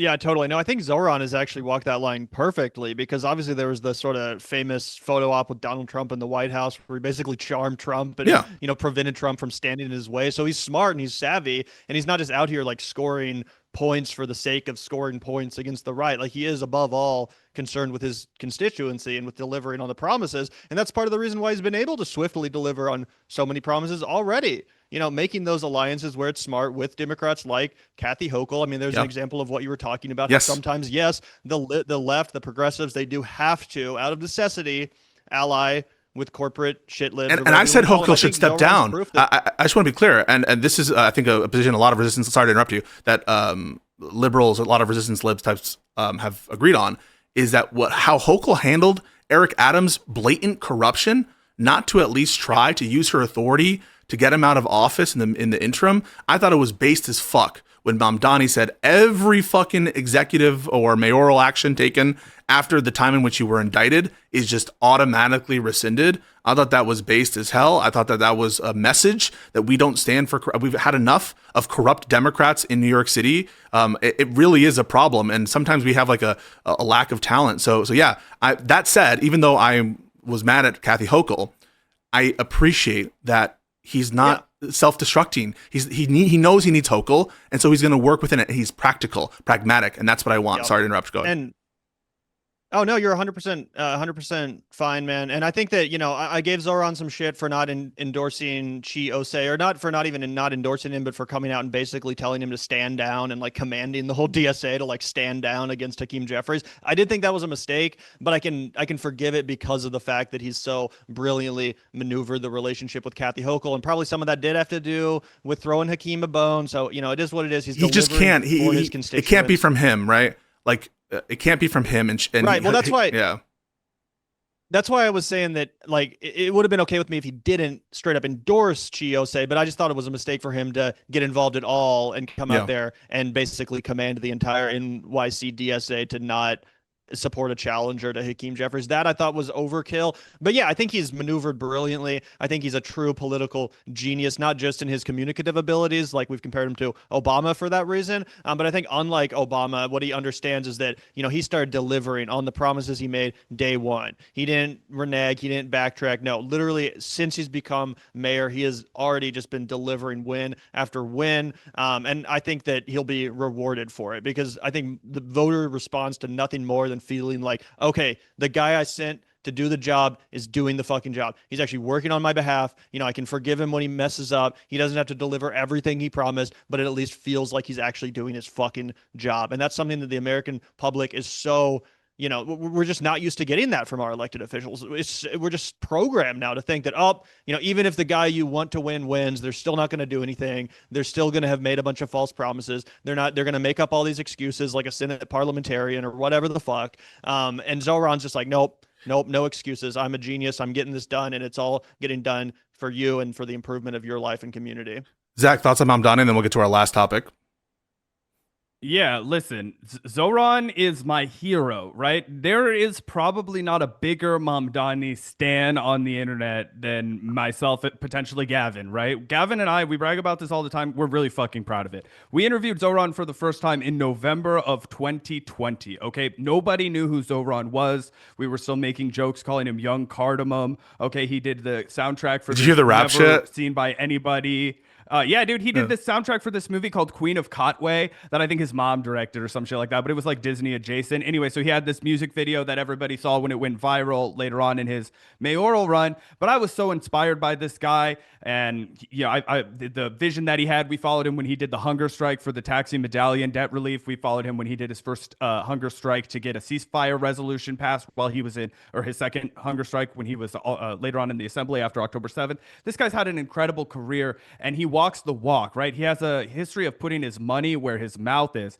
And this is a guy that, I think we should all aspire to be more like. I seriously cannot heap enough praise on Zoran. And I think the fact that he's been as successful and as deft as he has been as a navigator has been very, very valuable for the left and for the kind of politics that Gavin and I believe in. The fact that he's been able to deliver quickly, the fact that he's been able to do diplomacy politics, right? I don't even know if it's called diplomacy when it's within the governorship, but you guys know what I'm talking about. He's wheeling and dealing, okay? He's making things happen. He's shaking hands. As Gavin said, he played Donald Trump like a fiddle. What does Donald Trump love? He loves people who are great on TV. Zoran's like, I could do that on my worst day. I could go be great on TV. So let's go be great on TV, and then you stay the fuck out of New York, okay? All right? You don't make my life harder in New York. I'm just trying to give kids a daycare, right? Don't worry about it, Mr. President. It's just daycare. You hate seeing little rugrats during the day, right? Of course, you hate that. So I love that about him. And I've seen people chirp him, right? Like I used to be the number one reply guy for Zoran when people would be like, he did this. I can't believe it. I'd be like, fucking shut your mouth. He's the on the official account. On the official account. On the official Vanguard, every single time. That's the only Twitter account I ever tweet from. Yeah. Officially. So go read through our replies. I fought with everybody. I was like, don't listen to this person. They're just waiting to criticize him for some stupid fucking reason. They don't understand the juggling act that he has to do. And I always remind people, right? We're commentators, so we get to say all of this shit. I get to tell you exactly how I feel, exactly as I feel it. Consequences be damned. Zoran Mamdani is the mayor of New York City. That's not how he's going to behave. He's not just going to come out here and kick and scream and talk about how horrible shit is. He's going to wear a tie. He's going to show up. He's going to say, thank you, sanitation workers. I'm going to go do some more work over here. And he's going to, have to shake hands with some unpleasant people. Oh, Trish Cook, or whatever the fuck her name is. All that kind of stuff. And that means working with the police, but not necessarily working with ICE, which will bring us to our last topic before getting to some questions from the viewers. And that is the kind of deplorable shit that ICE is doing. I, as well as others in the either Live and Learn alums, this is Josiah that I'm talking about, and I know other people among the libs have said that we need to abolish ICE. I am going to give flowers to any politician, including Zoran, including Pritzker, including basically any Democrat who comes out and takes that position. Because AOC. At this point, AOC, yep, we can't with the personnel there. It's not that I never want internal immigration enforcement. And trust me, I do want to change a lot of immigration law. I would do it. I think it's old. I think it's bullshit. I think it's too hard to get immigration here. But it's just a matter of who is occupying these different roles in ICE, and not just what they're doing to immigrants, some of whom are here legally or legally applied for asylum, but also American citizens. I mean, we're not talking about 2 deaths of criminal aliens, as they term them. We're talking about the death of 2 U.S. citizens, 2 murders of U.S. citizens. We're talking about deporting someone or attempting to deport someone because of their First Amendment rights. And yes, not just citizens get First Amendment rights in this country. We're talking about sending people to torture dungeons without any due process of law. And the flagrant abuses, both to U.S. citizens and to people who are in this country who have rights, is too much. And we need reform, and we need to abolish ICE.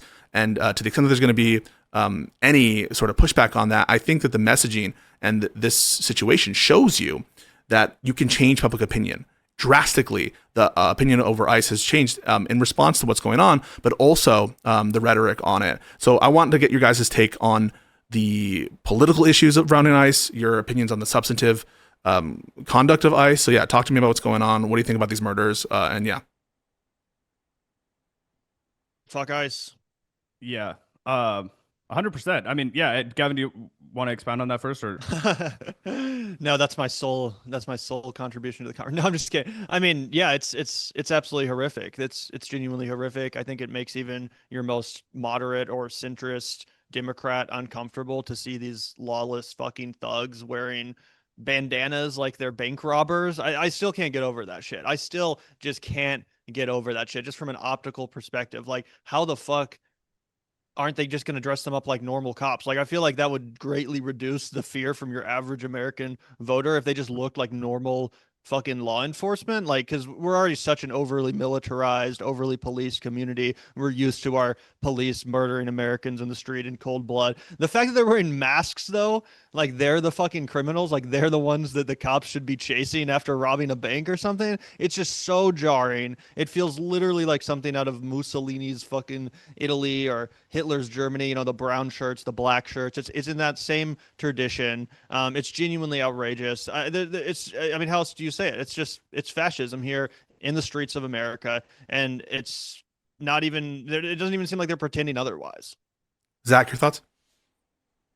Yeah, I mean, look, this is not a new conversation. Anybody who is familiar with the Vanguard show knows that it's been fuck ICE since, you know, we've been a show, right? In 2018, one of the things that I really admired about AOC was her willingness to talk about abolishing ICE, the need to let people know that these criminal thugs without accountability are terrorizing communities under Donald Trump's first administration, and it needs to be stopped. The child separation, right? People had this weird amnesia, and obviously I'm not talking about the folks in your audience. I'm talking about the collective body of America. We had this real lapse in memory where we forgot how terrible it was. And most human beings, most individuals, you show them that shit, their body recoils. Like, I'm getting like goosebumps thinking about the images that are just popping up into my brain. You know, the horrible stuff, 2-year-old girl, 5-year-old getting on the bus, coming home from school. I mean, it'll make you gag, right? You physically hurt thinking about this. And that's our country, man. That's our country. And, you know, I grew up in the Midwest, right? I grew up with a dad that was in the military. So my dad loves the Constitution, right? He's a big 2A guy in a way that we disagree, but he loves the fucking Constitution, loves the First Amendment.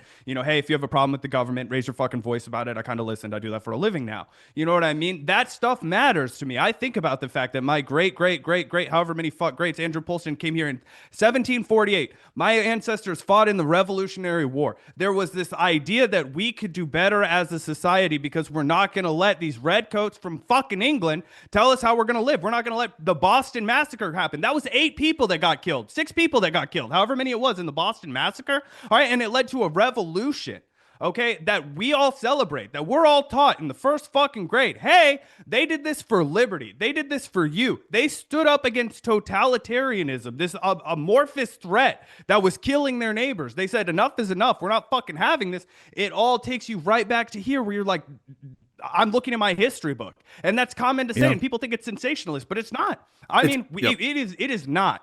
I mean, in Kansas City, they're looking at an Amazon warehouse, an old Amazon warehouse where they're going to start holding our neighbors like a concentration camp. What, are we going to have a fucking CCOT 2 miles away from my house? There have been people demonstrating. Gavin and I were demonstrating the other day, but at what point are they just going to shoot us all and say, fuck you, we're bringing in the buses? You know what I mean? It's nuts. Yeah, no, and I think the point about the Boston Massacre is so well put because it relates not just to the ICE situation, but the use of military force domestically as well, where there is a presumption in this country, enshrined in our law and in our constitutional history, against the deployment of military assets within, to enforce civilian law, for example. Posse comitatus is the criminal law that makes it a crime to use the military that way, except for certain exceptions. For example, the Insurrection Act. Now, I agree, like Kyle Kalinske, that Trump is committed and he's going to try to use the Insurrection Act. And I have my hopium, notwithstanding the fact that I think that that's true. And unfortunately, I think that the Insurrection Act sometimes is vague enough that he might even have an okay chance at winning before the Supreme Court, who's just itching to give some procedural bullshit or some deferential bullshit win to Trump on some of the actions that is being taken. And that, I think, for me, stresses the importance of the need for structural reform. They improperly stacked the Supreme Court with Mitch McConnell's bullshit back in Obama's first term. And we need to be conscious of that fact and not shy away from some of these positions that are necessary to get our country to where we need to go, including adding members to the Supreme Court. I do think that that's a position, and Josiah agrees with me as well, that we should run on, and we should have people who are willing and open to talk about it. Listen, I'm willing to criticize Kamala Harris as well and the administration. That is Biden administration. One thing I think that they did really wrong is not like own up to positions that are like obvious, and we should all like are just like, for me, necessary to own up to. And one of that is court reform. I think you need to, wear your heart on your sleeve and just be open and honest. Mamdani did this beautifully, I think. Conceding where he needs to. Yeah, okay, I shouldn't have said that. Yeah, when Hassan Piker said whatever he said about 9/11, I don't stand by that. It doesn't mean that I won't talk to him. But hang on a second. Yeah, no worries.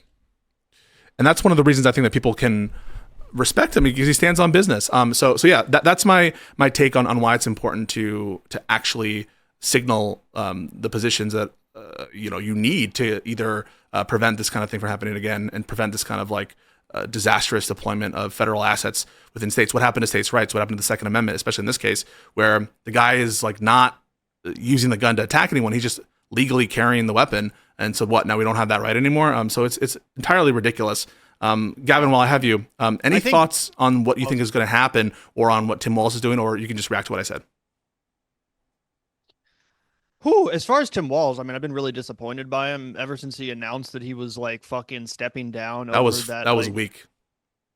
Yeah, and like all based on a video produced by someone who is quite literally intellectually disabled. Like, I'm not even saying that as a mean thing or to insult the guy Nick Shirley or whatever the name is, but like he's literally, you know what I'm saying? Like, yes, I know exactly what you're saying. Yeah, yeah, and that's what took down Tim Walz. Like, that's what fucking took down Tim. Bro, you got picked to be on the vice presidential, like on the presidential ticket, something that would kickstart anyone else's career, and he took this opportunity and has revealed himself to be the biggest fucking pussy in town. And we celebrated Tim Walz as far as his actual policy achievements. I think that he is and was one of the best governors in the entire country. I don't think there's any denying that. We sung his praises. In fact, his inclusion on the ticket, I'm not going to lie, gave me a lot of permission to even support Kamala in the first place. It was stomach churning and sickening to support Kamala Harris, someone who I thought was a horrible VP pick in the first place. But then she picked Tim Walz, and I was like, oh shit, maybe she wants to get done in America what Tim Walz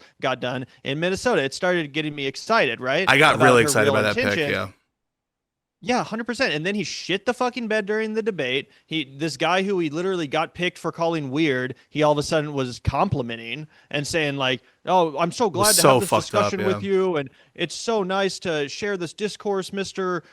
Vance, and like all this disgusting, just, vomitous fucking appeasement, essentially. And I was like, he squandered that. I don't think that's why Kamala lost, but I do think that debate signaled a real shift in the momentum away from Kamala and towards Donald Trump. So I do kind of put part of her loss at his feet. And then, yeah, just this absolute pussy shit after some literal fucking troglodyte makes a totally racist piece of shit YouTube video where they smear the Somali community. Instead of standing on your fucking business and defending your leadership abilities, you fucking cower and resign. It's the most pathetic shit ever. It continues. It's pathetic. So yeah, Walz, I think, is a total disgrace. I also wanted to add on, just to the point you were making about what we're seeing in the streets, how it's affecting Americans. Mm-hmm. I think part of the problem too for the Trump administration is that they don't really have anyone who's a effective communicator, like defender of these ideas. And I thought this was an issue with Biden too. Like, I thought that,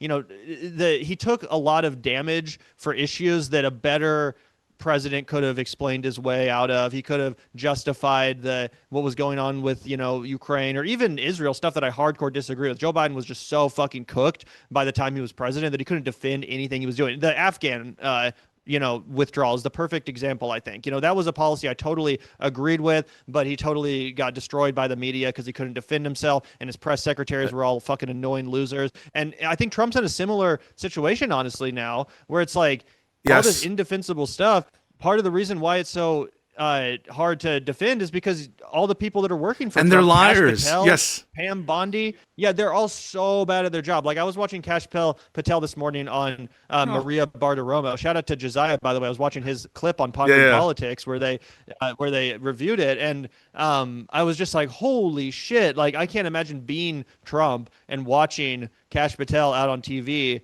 And if I was Trump, I'd be pissed. I'd be like, "Are you fucking kidding me? Like this is do your job. Like defend the fascism better. Why aren't you defending the fascism better? You're so bad at your job. Why did I fucking pick you?" Same with Carolyn Levitt. She's totally rancid. Same with all of these fucking losers. Like I can't. I'm just like literally anybody else. They're all freaks. They're all weirdos. They're all repellent as fuck. They look weird. I'm just like, what is wrong with this administration? It seems like just a nightmarish like DMT trip or something. Kash Patel in particular, I think, as well as Pam Bondi, but Kash Patel in terms of like the optics of it. The dude was on Katie Miller's podcast. This is Stephen Miller's wife, and he just seemed like a freak weirdo. And he's like, he is a freak weirdo. Yeah, I mean, he totally is. The Valhalla thing, tweeting, "Oh, we found the killer. We didn't find the killer." Like that's happened numerous times. Katie Miller's podcast is like my favorite thing ever. By the way, I'm so glad you brought that up because ever since Zach and I went down that rabbit hole, I can't stop watching it. It's so fucking weird. It's so off-putting. It's like watching like aliens, like AI Republicans or something. It's so fucking seriously. crazy. No, it's literally like watching people. You can look into their eyes and they're just like blank expressions. It's the most bizarre thing. I want to. We'll go to Zach in a second, but I just wanted to address substantively to some of the things you were saying. I do think that of Biden, and not just some of the policies, perhaps that we agree with or disagree with respect to international politics, but domestically, even now, Chuck Schumer. I saw this on Majority Report. Speaking of Majority Report, he was like giving credit to Trump and to Lutnick for some shit that was approved by Biden's legislation, which these people all condemned and voted against. Take credit for. Yes, it's sickening. And to see Schumer be a party to disparaging Biden's good legacy domestically, I think that is just unconscionable. And I think that was one of the reasons is that we had a lot of we actually did have a shift from a lot of what people complain about, both on the left and frankly, even some on the right, of this neoliberal establishment of just having free trade without any other considerations. Like, Biden focused on production internally. He focused on workers' rights. At least his people did, and his administration is definitely like the most pro-worker presidency that we've had in decades and decades and decades. But it just didn't seem to get through, probably because of prices or whatever. But yeah, even though I'm in favor of trade, I'm in favor of good relationships with our friends and stuff. It just does seem that like Riz is half the job now. 50% of the job, and Mamdani knows this, is acting like you're doing the job. Zach. Yeah, I completely agree, and I apologize if I missed the beginning of this question. My Ethernet cable that strings from upstairs into the basement has like a 3 square feet area that somehow my dog Malcolm managed to like crawl over, but then be too afraid to crawl back. Either way, sorry about that. No worries. I just want to pick up and maybe even take this in slightly the wrong direction, but we're talking about the debates, I imagine, and Tim Walz and all this kind of stuff. It was such a marked moment, I think, that we need to reflect on, because what it did was it basically set the stage for everything that was to come, right? That was in the aftermath of they're eating the cats, they're eating the dogs. It was in the aftermath of the Springfield, Ohio slander of the Haitian people and the Haitian community, who Gavin and I did an entire segment on, and we talked about how, hey, these people actually live the life that Republicans like wet dream of for immigrants. Like, they're really Christian, they have jobs, they don't go out, they're not partiers, there's no drug use. Look at how they've developed this community into a great place. They're supported by state Republicans in Ohio. Yeah, no, you're absolutely right about that. Sorry, continue. No, but when the Democrats weren't able to neutralize that, which they absolutely should have, and Tim Walz should have ripped his ass, read him the riot act on stage, and talked about how gross and small and pathetic and dangerous it was, and talked about how he should be ashamed of himself to call him a father of biracial children in America. He needs to be a leader. He needs to profess that he's willing to change. He needs to resign from the ticket. That is the attitude that people wanted. Totally agree. They wanted straight up condemnation. They wanted right righteousness from Tim Walz. They wanted him to say, I love my family more than anything, and it makes me want to vomit listening to the things you've said about your family. And I would be coming across that stage if you said that about my family. That's what people want to hear. They say, keep that away from us because that's not American. I'll tell you what's American, the state of Minnesota. And then talk about the diversity, talk about the Somali population, talk about the fact that you grow a certain kind of crops. I don't fucking care, but talk about how that relates to America. Talk about how that makes us all one. And when they couldn't do that, it was so sad. It was such a blow. It was the first time where I was like, oh my gosh, I don't know if we could say Walz warrior anymore, more like Walz limp dick. Like, this is insanely bad. This is flaccid. And now I'm looking at it, and let's look at the Haitian community specifically as an example. I've got a little bit of a better pulse on this. My sister works very, very closely with the Haitian community in Boston, third largest Haitian diaspora in America. In America, there are about 350,000 people from Haiti that are categorized, Pisco, I'm sure you know, with TPS, right? That's temporary protected status. One thing that because of the chaos, because of the flooding of the zone, we are not talking about enough, period, on independent media. I'm guilty as hell of this. We've had Ruti Louis-Jean, Haitian Boston City Council president, great lady, on our show to talk about this, but it's a real issue. These people are facing immediate deportation back to a country, and a broken country. How I talk about this. Yeah, Haiti is a beautiful culture, a rich, tremendous history, first successful slave revolt. So much to be said about the beautiful culture of Haiti, but you cannot expect people to be sent back there right now. Like I said, I'm connected to a lot of people, like a very well-established person in Boston, very, very well connected to Haiti, right? Their grandma was like in dire straits. They could not go back to see her. Because the American government is like, look, we can't guarantee your safety, right? And you might see idiot pieces of shit streamers like Sneeko or whoever it was that went to Haiti and was like, I can broadcast from you. It's not the lived experience of the people. They have guards, they have armored vehicles. I've had people close to me who, when they went to Haiti, they literally had to be in like armored vehicles, have armed guards with them, like pretty much at all times. And that's not to denigrate the Haitian people. Like, they had their president be assassinated. It's a bunch of criminals and stuff. So yeah, it's really messed up, and that's exactly what TPS is for. It's so laughable to me. We didn't talk about this at all, but I'm totally against the Venezuela intervention war. It really is an exercise of war, even if it only lasted a day.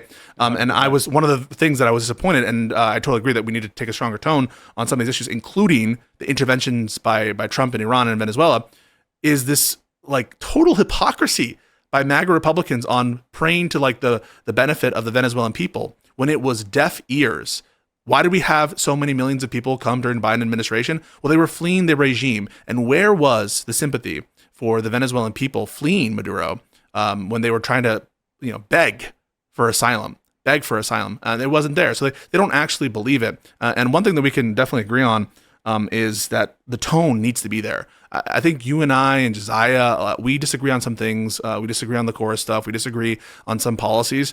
But in terms of the tone, needs to be angry, indignant, and we agree that there needs to be punishment and accountability.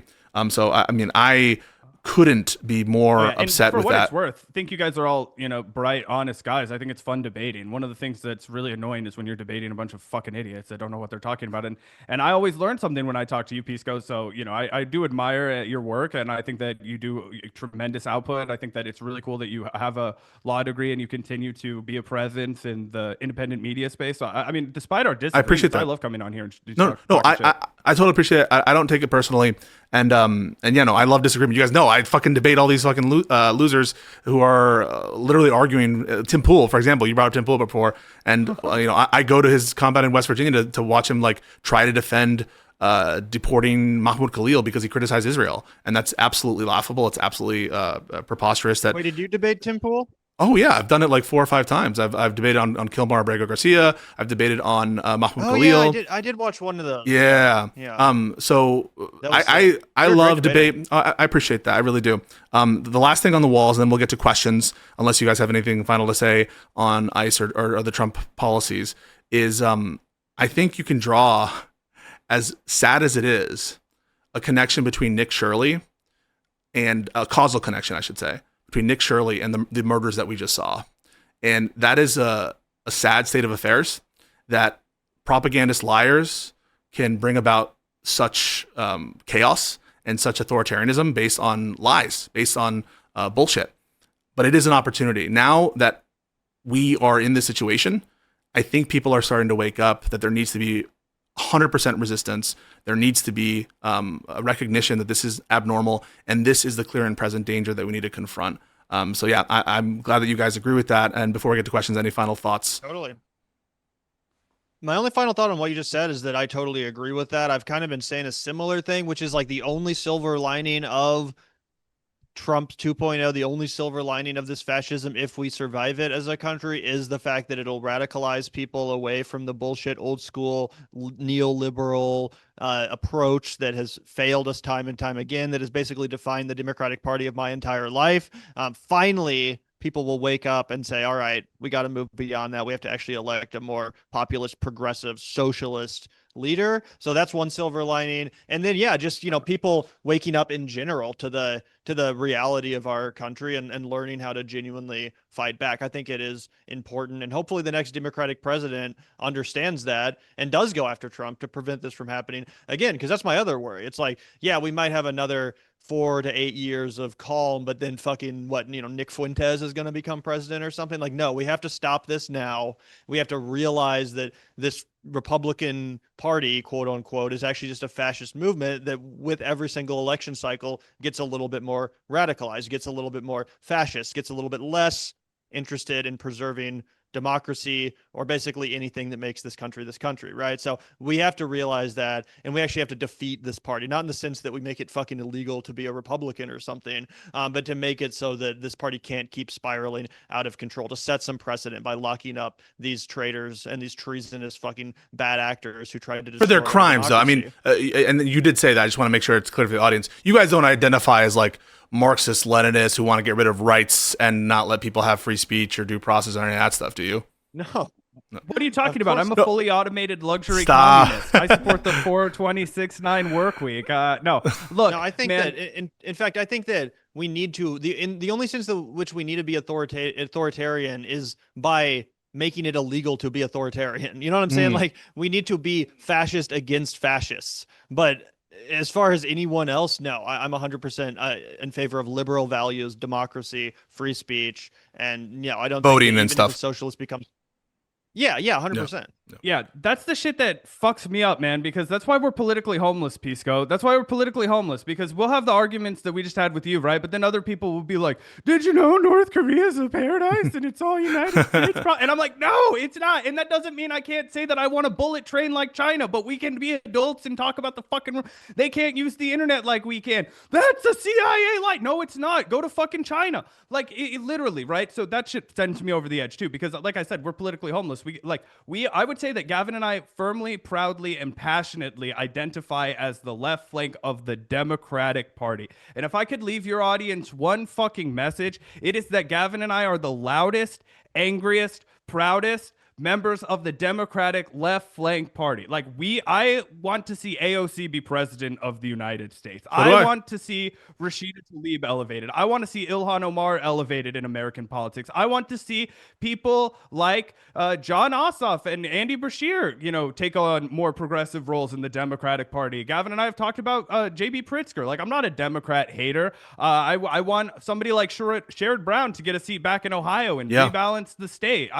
I like that kind of politics. I think that kind of politics wins in America. Our name, the Vanguard, that's a good segue into that. People are like, did you name it after that? Funny enough, I actually didn't. I don't read any theory. I never was like a weird theory guy. Like, I've watched Noam Chomsky lectures and I like watching lectures from people, but I'm not a theory guy. People was like, oh, are you guys like Marxist Vanguard people? And when we first started doing the show like 5 or 6 years ago, or when we first named the show like forever ago, it was like, oh, I didn't even really know that was a thing. Like, I just thought, oh, Vanguard, like cutting edge, forefront of the conversation, like the Vanguard. You know what I mean? Like, a little bit. So like, it's like not a D'Angelo reference to theory, and you basically, it wasn't intended to do that. It reminds me a little bit about the controversy over the Young Turks name.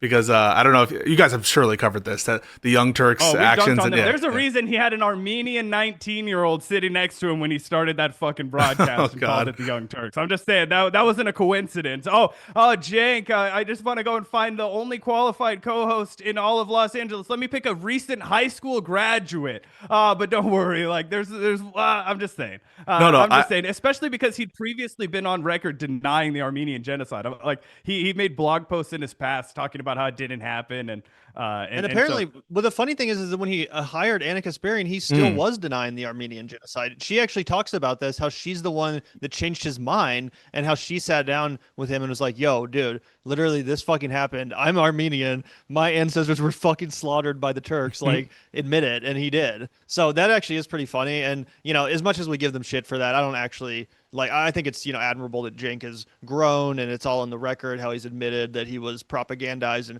brainwashed. There's actually a lot of similarities with the way a lot of Turkish people are raised to the way a lot of Israeli people are raised, and that they're just like brainwashed into thinking like these genocidal actions are justified or not existent from their government.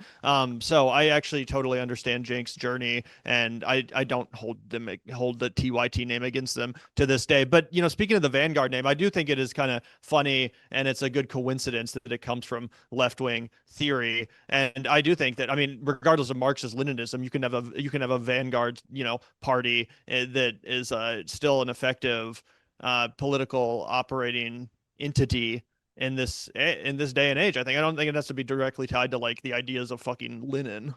Yeah, I hear that, and one of the debates that we had that came out of that first Live and Learn discussion was about the term socialism, because it really has morphed its meaning, / is capable of many different meanings. And, there's a sense of socialism which might refer to the labor movements in the UK and in some of the colonies. It could be just, the conservative straw man of socialism is when the government does stuff, or it could be a reference to the kind of socialist governments that we've seen either during the Cold War or after that. So I do think it's important to just clarify your meaning. And I have no reason to disbelieve you guys. And if I didn't have, and I really appreciate what you just said there, Zach, if I didn't have that view of you all, I think that this would be a very different conversation. But I do have that view of you, and Josiah has that view of you guys, that you're into harm reduction, and that we're going to the same goal with respect to getting our country back on track against the fascist threat. And so that I appreciate. If you guys have a little bit of time, I just want to take some questions. I have some pre-prepared, and folks, if you have some in the chat, we won't take up too much more of their time, but just if you have any questions, put them in the chat, and we'll ask a few of them, if that's okay, guys. Cool. All right, cool. The first good to me, man. The first question is an iteration of the question. All right, and you've already alluded to it, and I think the answer will be straightforward. But this is one of many people who wanted to ask the question, and this is the question. Mm-hmm. Will you commit to voting for straight ticket Democrats and endorse this strategy to your audience in 2026 and 2028? So for the most part, we don't tell our audience who to vote for, right? We tell them who we believe is the strongest person, and we give I don't ever say you guys have to vote for this person. So that I will not agree to say. But I think I would challenge anybody who asks that question to listen to our show. I think that if you listen to our show, you'll know that that's exactly how I conduct myself personally, right? I never miss an election. I vote in local elections. I vote in down ballots. I vote in the special election. If the county legislature is up for reaffirmation, I'm there, and I'm fucking putting my thumb on the scale in one way or another. Because it's really convenient. The polling thing is right across the fucking street. And so I can come out here and be like, guys, it's really fucking easy. Make sure you participate in all of your little elections. And I'm not out here like voting for weirdos, right? Like for the most part, right? I think that you're going to find yourself in a position where the Democrat, or if there is no viable Democrat, the independent on the ticket. If you're in Nebraska and you realize it's a Republican or an independent guy that shares 65% of your values and thinks the Republican is a fascist, harm reduction would tell you to vote for the independent. So I don't know if you always have to vote for the Democrat. Like the Democrat could be a write-in that's deeply unserious. Like you do need to evaluate the situation as it unfolds. But I would say 99% of the time, you're going to be looking at a situation where it's like, that you might not love everything this person with the D next to their name says, but it's like an 85 split. You know what I mean? It's like obviously that math makes sense. So to make sure I understand it, what you're saying is, as a general principle, you don't endorse and you don't advocate what your audience do in that sense. when it comes to elections, but you will by the example of your behavior. I'll tell them who I'm voting for. So Okay. I guess in that sense, I endorse, right? So Yeah. like I told them I'm voting for Kamala Harris. I think that's the smart thing to do, right? But we're not like, you should donate to Kamala Harris. Here's the like vote blue action. Like that's the line that we draw in the sand. So in the sense that it'll be like, oh, let's midterm, like blue tsunami, let's fucking go. Like if you watch the Vanguard, that will be our tone. We're going to be cheering for people to win in races where they took AIPAC money and we disagree with that. But we're much, much, much more critical in the primary stages than we are in the general election. Sometimes people on the other side of the aisle who critique us, like, does this commenter think we're going to vote for Republicans? Like, is that the suggestion? I think so. This was a sort of, they want the virtue signal. That's what's going on. They want people to say vote blue no matter who in that respect. And what I'm getting from you, and we try not to give people that. Yeah, I understand that there's often like a resistance. I already think that you guys will be in favor of harm reduction. I already think that you guys said that you were going to vote for Kamala Harris.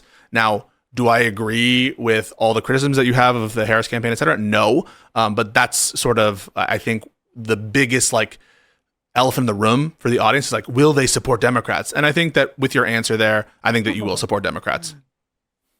I'm actually planning on supporting the Republicans in this next election. No, but like not voting, you know, like covert plan. No, I get it. No, but the fear is that it'll be non-voting, the third party voting. But anyone who watches, I want to be clear about that. If you watch the coverage of the third party scam bullshit that the Vanguard has done, they are very adamant against that tactic. So that in has fact, been one like of our, even in our more like edgy, like fuck the Democrats era, when we were like, you know, entertaining, like we had Howie Hawkins on the show and we had you know, some Green Party people on the show, and we were entertaining that more.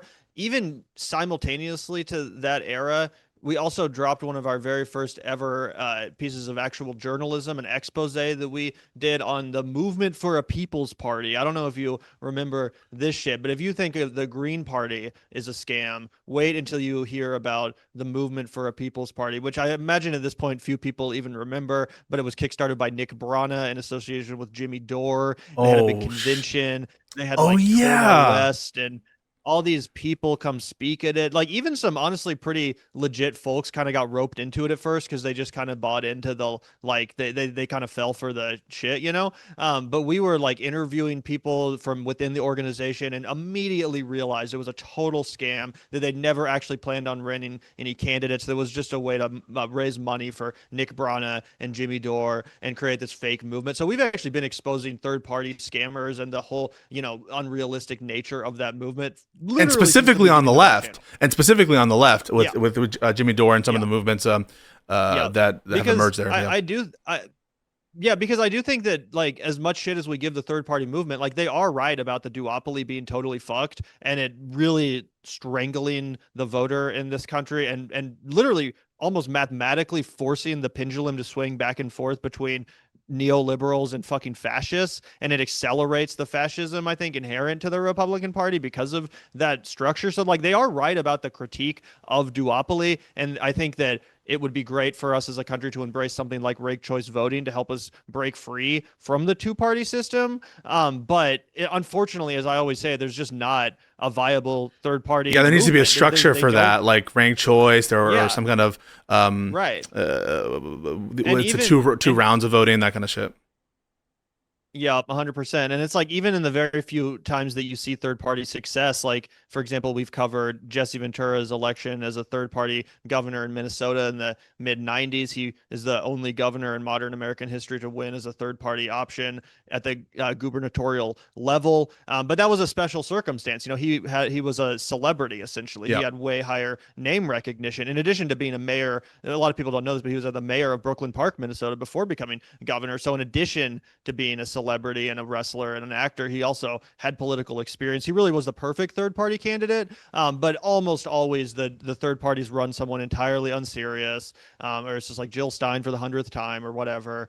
So yeah, obviously, no, we're not going to entertain that. And I'm actually pretty confident that the Democrats will nominate someone this time that is more palatable to the left. I think that the direction we're going in suggests that, yeah, like we will get someone that's more like a AOC or a Ro Khanna, or, you know, if he ran a Jon Stewart would be fucking amazing. Like, I actually think that if the voters of the Democratic Party are presented with a really compelling progressive option in the primary, that we have a really good chance of getting that name on the main ticket. No, yeah, no, I appreciate that, and folks, I'm not going to ask them if they're going to stop criticizing Democrats, because I criticize Democrats. And you should have seen my recent tweet against Marie Gluesenkamp Perez. Like, this shit is bullshit. And certainly, I think that it's good to pressure, for example, Schumer not to stand tall on the shutdowns and to criticize Democrats when they do wrong things. And so I don't have a problem. If I thought that the criticism of Democrats was done to try to like depress voting, I don't think that it would be different. But it's not that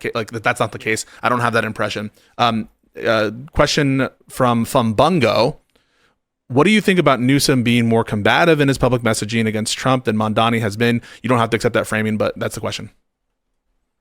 Yeah, I think that that his PR team does a good job of tweeting like that, but I don't think there's any evidence of Gavin Newsom actually engaging with policy in a way that's really well, I guess that's not true. There is evidence to see him like, obviously, when he was like, okay, we're gonna redistrict California, that was actually really positive from Gavin Newsom. I would say that I'm disappointed recently in the tone that Gavin Newsom took with #1 Donald Trump sycophant fanboy Ben Shapiro, and kind of folded to all of Donald Trump's framing. He walked back his line saying that ISIS is a domestic terror organization, which they absolutely are in their current form in 2026. It's not worth debating. The other thing he said that I was not very happy with was he walked back the fact that he had correctly identified the ethnic cleansing of the people of Palestine as a genocide, and there's about a dozen international neutral bodies that are willing to say the same thing. So I thought that him falling to that framework was weak politically. But we've also given Gavin Newsom his fucking credit for keeping the energy alive in the fight against Donald Trump and giving people a rhetorical example to say, hey, you have to bring the fight back to the Republicans. You cannot fucking quit. You cannot settle down. Always be campaigning. I think his own narcissism, to an extent, like all politicians, has been beneficial to him because he likes to see his name in headlines. He likes to see himself. 100%. He did the debate with Ron DeSantis at one point, right? He likes. So I think there's positive things to say about some things when it comes to Gavin Newsom. Here's my big problem, and what I'll leave your commenter with. I don't think he's up for the job, and I think a lot of people have identified that he's not up for the job. I will go. Sorry, Gavin. Oh, you're good. I was going to say that I think Gavin Newsom should act like his Twitter account acts, that he would be 100 times more formidable a candidate if he did exert that same level of energy, that willingness to ruthlessly troll the Republicans, to say offensive, edgy things, right? If he actually did that when he's in front of the camera, I think he would be the front runner. Like, I would not dispute his status as the front runner for 2028. I don't know what the fuck is going on. I don't know why he feels like he can choose the right strategy when it comes to social media, but then the most cowardly bitch strategy ever when it comes specifically to when he's in front of like right wingers for some reason. Yeah, and maybe it's because he wants. Here's your opportunity. Yeah, it would be so cathartic for him to destroy those right wingers instead of pandering to them. Like, I thought he did a pretty good job when he debated Ron DeSantis of Florida.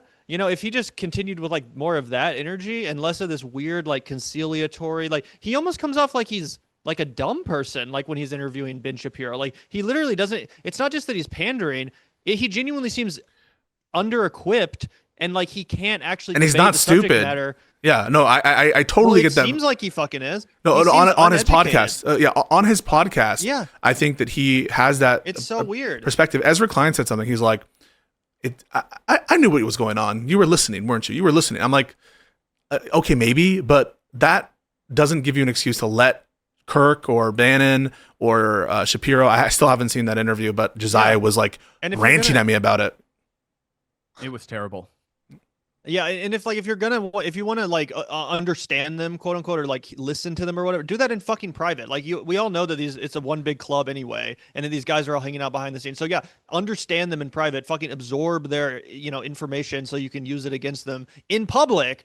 Don't fucking do the weak bitch shit, like, I'm going to interview you and let you walk all over me shit, like, for everyone to see, when what Democrats crave more than anything right now is to see Democrats open a can of fucking whoop ass on the competition, to take out all this frustration that we feel on these fucking minions of anti-democratic fascist movement. Like, that's what we want to see, bro. So I genuinely don't understand Gavin Newsom's thought process. Like, straight up don't fucking get it. Why he even bothers to have Ben Shapiro on if he's not prepared to argue about Israel. Like, you really thought Ben Shapiro wasn't going to bring that up? You really fucking thought Ben Shapiro wasn't going to bring up Israel and force you to say that it's not a genocide? Or, like, you're not even prepared to answer that question. He so clearly wasn't. He was saying, he was talking out of both sides of his mouth. He was trying to say it was a genocide, but also it's not. And like, it was embarrassing. It was the most cuck shit ever. Appreciate you saying that. I think I have to watch the interview itself. Josiah told me he was like fucking pissed about it, and so I'm gonna watch it. And it's worth watching.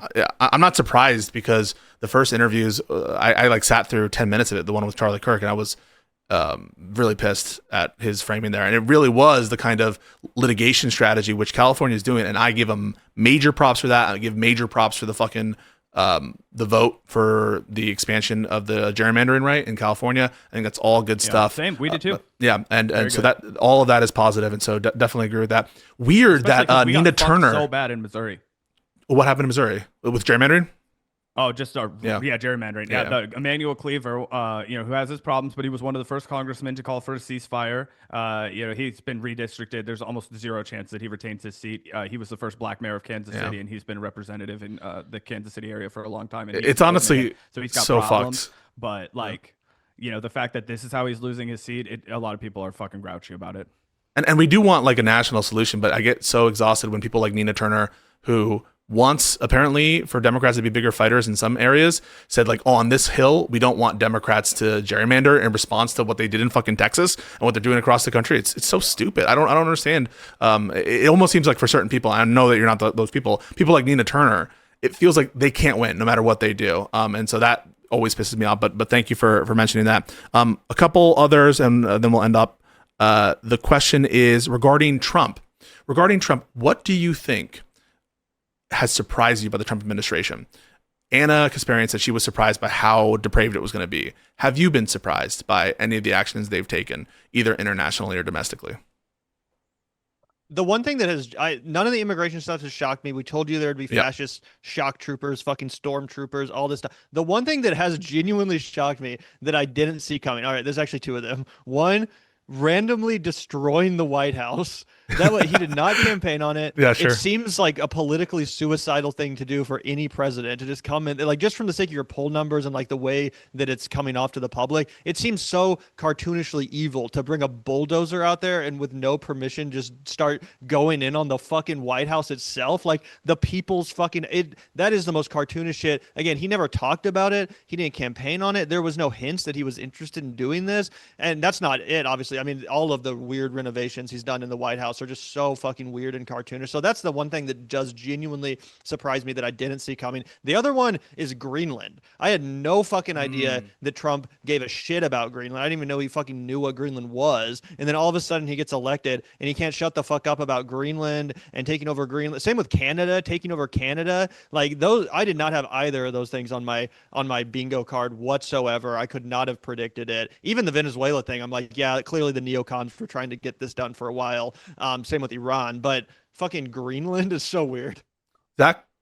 Yeah, I think that, it's weird, right? It's kind of like, oh, were you surprised by it? In the moment, of course, there's a lot of things that I find surprising. Anything that I think is like shocking or just completely out of bounds. So like that morning when I'm looking at my phone and I'm like, wait, last night, Nicolas Maduro was abducted. He's literally on a plane to America right now. Like, that was shocking to me, right? Yeah. We've covered Venezuela for a long time because of and we talked about this, like, because of the niche lane we occupy on the left, people that I hate talk about Venezuela all the time, and they'll be like, look, it's only $5 for a loaf of bread in Venezuela. And I'm like, that's $5 USD for a loaf of bread. That's super unaffordable for people in Venezuela. So we were familiar with the situation there before, and we were like, okay, like, I don't support, United States intervention, obviously. Like, they have the right to nationalize their oil as a fucking country. Wait, can you just pause real quick? I'm so sorry. Everyone saw it coming, but tanky losers. No one predicted that they were going to go into Venezuela, abduct him in the middle of the fucking night, and bring him to the United States in a kidnapping operation. And if you think everyone saw it coming, post fucking receipts. No one did. He's not talking about any action from Venezuela. They just said, you fucking loser, Jimmy, that they predicted action on Cuba and Venezuela. That they just said that, just not the specific operation. Sorry, go ahead. Well, yeah, no, you're fine. But that, yeah, who fucking cares? We're big boys. We can, people can be mean to us. But like the thing is that I totally agree with you that in what Gavin said. Like you know, obviously there's going to be some action, right?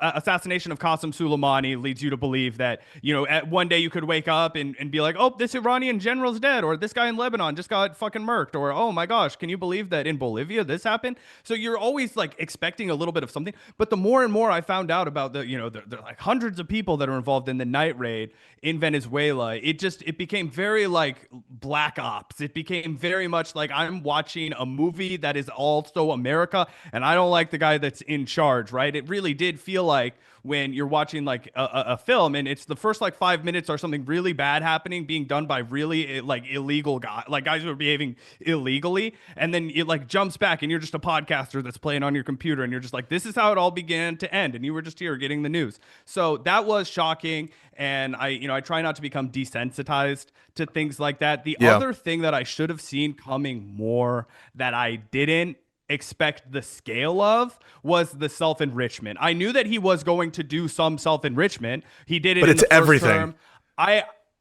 Yeah, this time the $1 billion from cryptocurrency. I bring up the Witkoff brothers every chance I get because everybody will be like, Steve Witkoff is going to bring peace to the Middle East, and I was like, that was never the plan. This was a quid pro quo. His boys are getting Donald Trump rich as shit right now. He's there to appease people. He's going to continue to do Netanyahu's bidding. That's exactly what he fucking did, right? That's what the Donald Trump administration is going to get. That's why Miriam Adelson spent all the money that she did. That's why he waved at her in the fucking inauguration like he did and singled her out and was like, look at what we did in the West Bank. That's all thanks to you, Miriam. That's what your hard dollars. He like literally calls her out by name when this happens. Yeah, it's nuts. It's truly uncanny. You've got like fucking Joe Rogan sitting in the front row. So it's a wild world that we're living in already. But the cryptocurrency, I would say, and then the spectacle that they created by abducting Nicolas Maduro the way they did with all of the people, and then watching that weird press conference, it was very strange. So those would be the two biggest like blow your hair back moments so far, I think. I think that those are some good ones. I think that speaking of Venezuela real quick, I have taken issue with even the strikes, and it feels like there's been a lot of allowing for, or I don't know, not a lot of commentary or forgetting about the fact that we're committing murder on the high seas by, at least at the time in which they were happening with these different alleged drug traffickers, just no basis. Go ahead. Sorry. I think there's a delay. Sorry, I'm not trying to interrupt you. I think there's a delay. What did you say? You said there's another one? I was just saying, yeah, they just did another strike. Oh shit! Yeah, no, and they've been seizing oil tankers and stuff, and I think people are far too forgiving and like, oh, it's all international. But I want America not to murder both domestically and abroad. Now, obviously, it hits closer to home when it's your neighbor, when it's a U.S. citizen, when it's happening on the streets with people who it's not justified to kill them, even if they did something illegal before that. Assuming that, right? But yeah, no, it's absolutely deplorable, the actions. Okay. I think that's it for questions that we have. But I just want to say I really appreciate the conversation. I know that it can sometimes be tough, at least from my perspective. I get it both sides, from the left and the right, in terms of, oh, you're too with the Democrats, or you're too with the tankies or lefties or whatever, however they want to construe you. But I know that you guys get it too, that your support for Democrats is selling out, is not something that you should be doing. It's not pure with your values and whatever. But I appreciate the conversation, and I want to give you guys the last word. Really appreciate you having us on, Pisco. I'm a huge fan of your content. I really appreciate your perspective and really appreciate the conversation. It was genuinely a lot of fun. Can't believe 2 hours went by so quickly, and appreciate your audience as well, even the haters and the losers. Terrible audience, Pisco. You should be ashamed of yourself. It was very bad. A lot of weepers, a lot of criers in the chat. I hear you have a very good Patrick Bet David impression. Is that true? Pisco, let me tell you a little bit about myself. Patrick Bet David. Pisco, let's be men. Let's level with one another. Let me share with you. Can I, Pisco? Is that your birthday, Pisco? Let me share with you a little piece of advice. Okay. Your parents, they come here, they give you a better life. My parents, they stay in Iran. I come here, I fight for everything. Okay? And that's what Donald Trump has done. What has Donald Trump done? He's a descendant of hardworking people, very hardworking people. I'm a hardworking person. And so when I see Donald Trump winning, I say, that's the guy for me. When I see that is like the perfect, like he says that pretty much every other sentence. Give us your final thoughts, Zach. Just really appreciate the time, man. Thank you everybody for tuning in. The Vanguard podcast. Really appreciate it. All right, guys. Have a good one. Best of luck with everything, and we'll talk soon. Okay. Yeah. Peace out, bro. Take care. Yeah, Later. See you around, Pisco.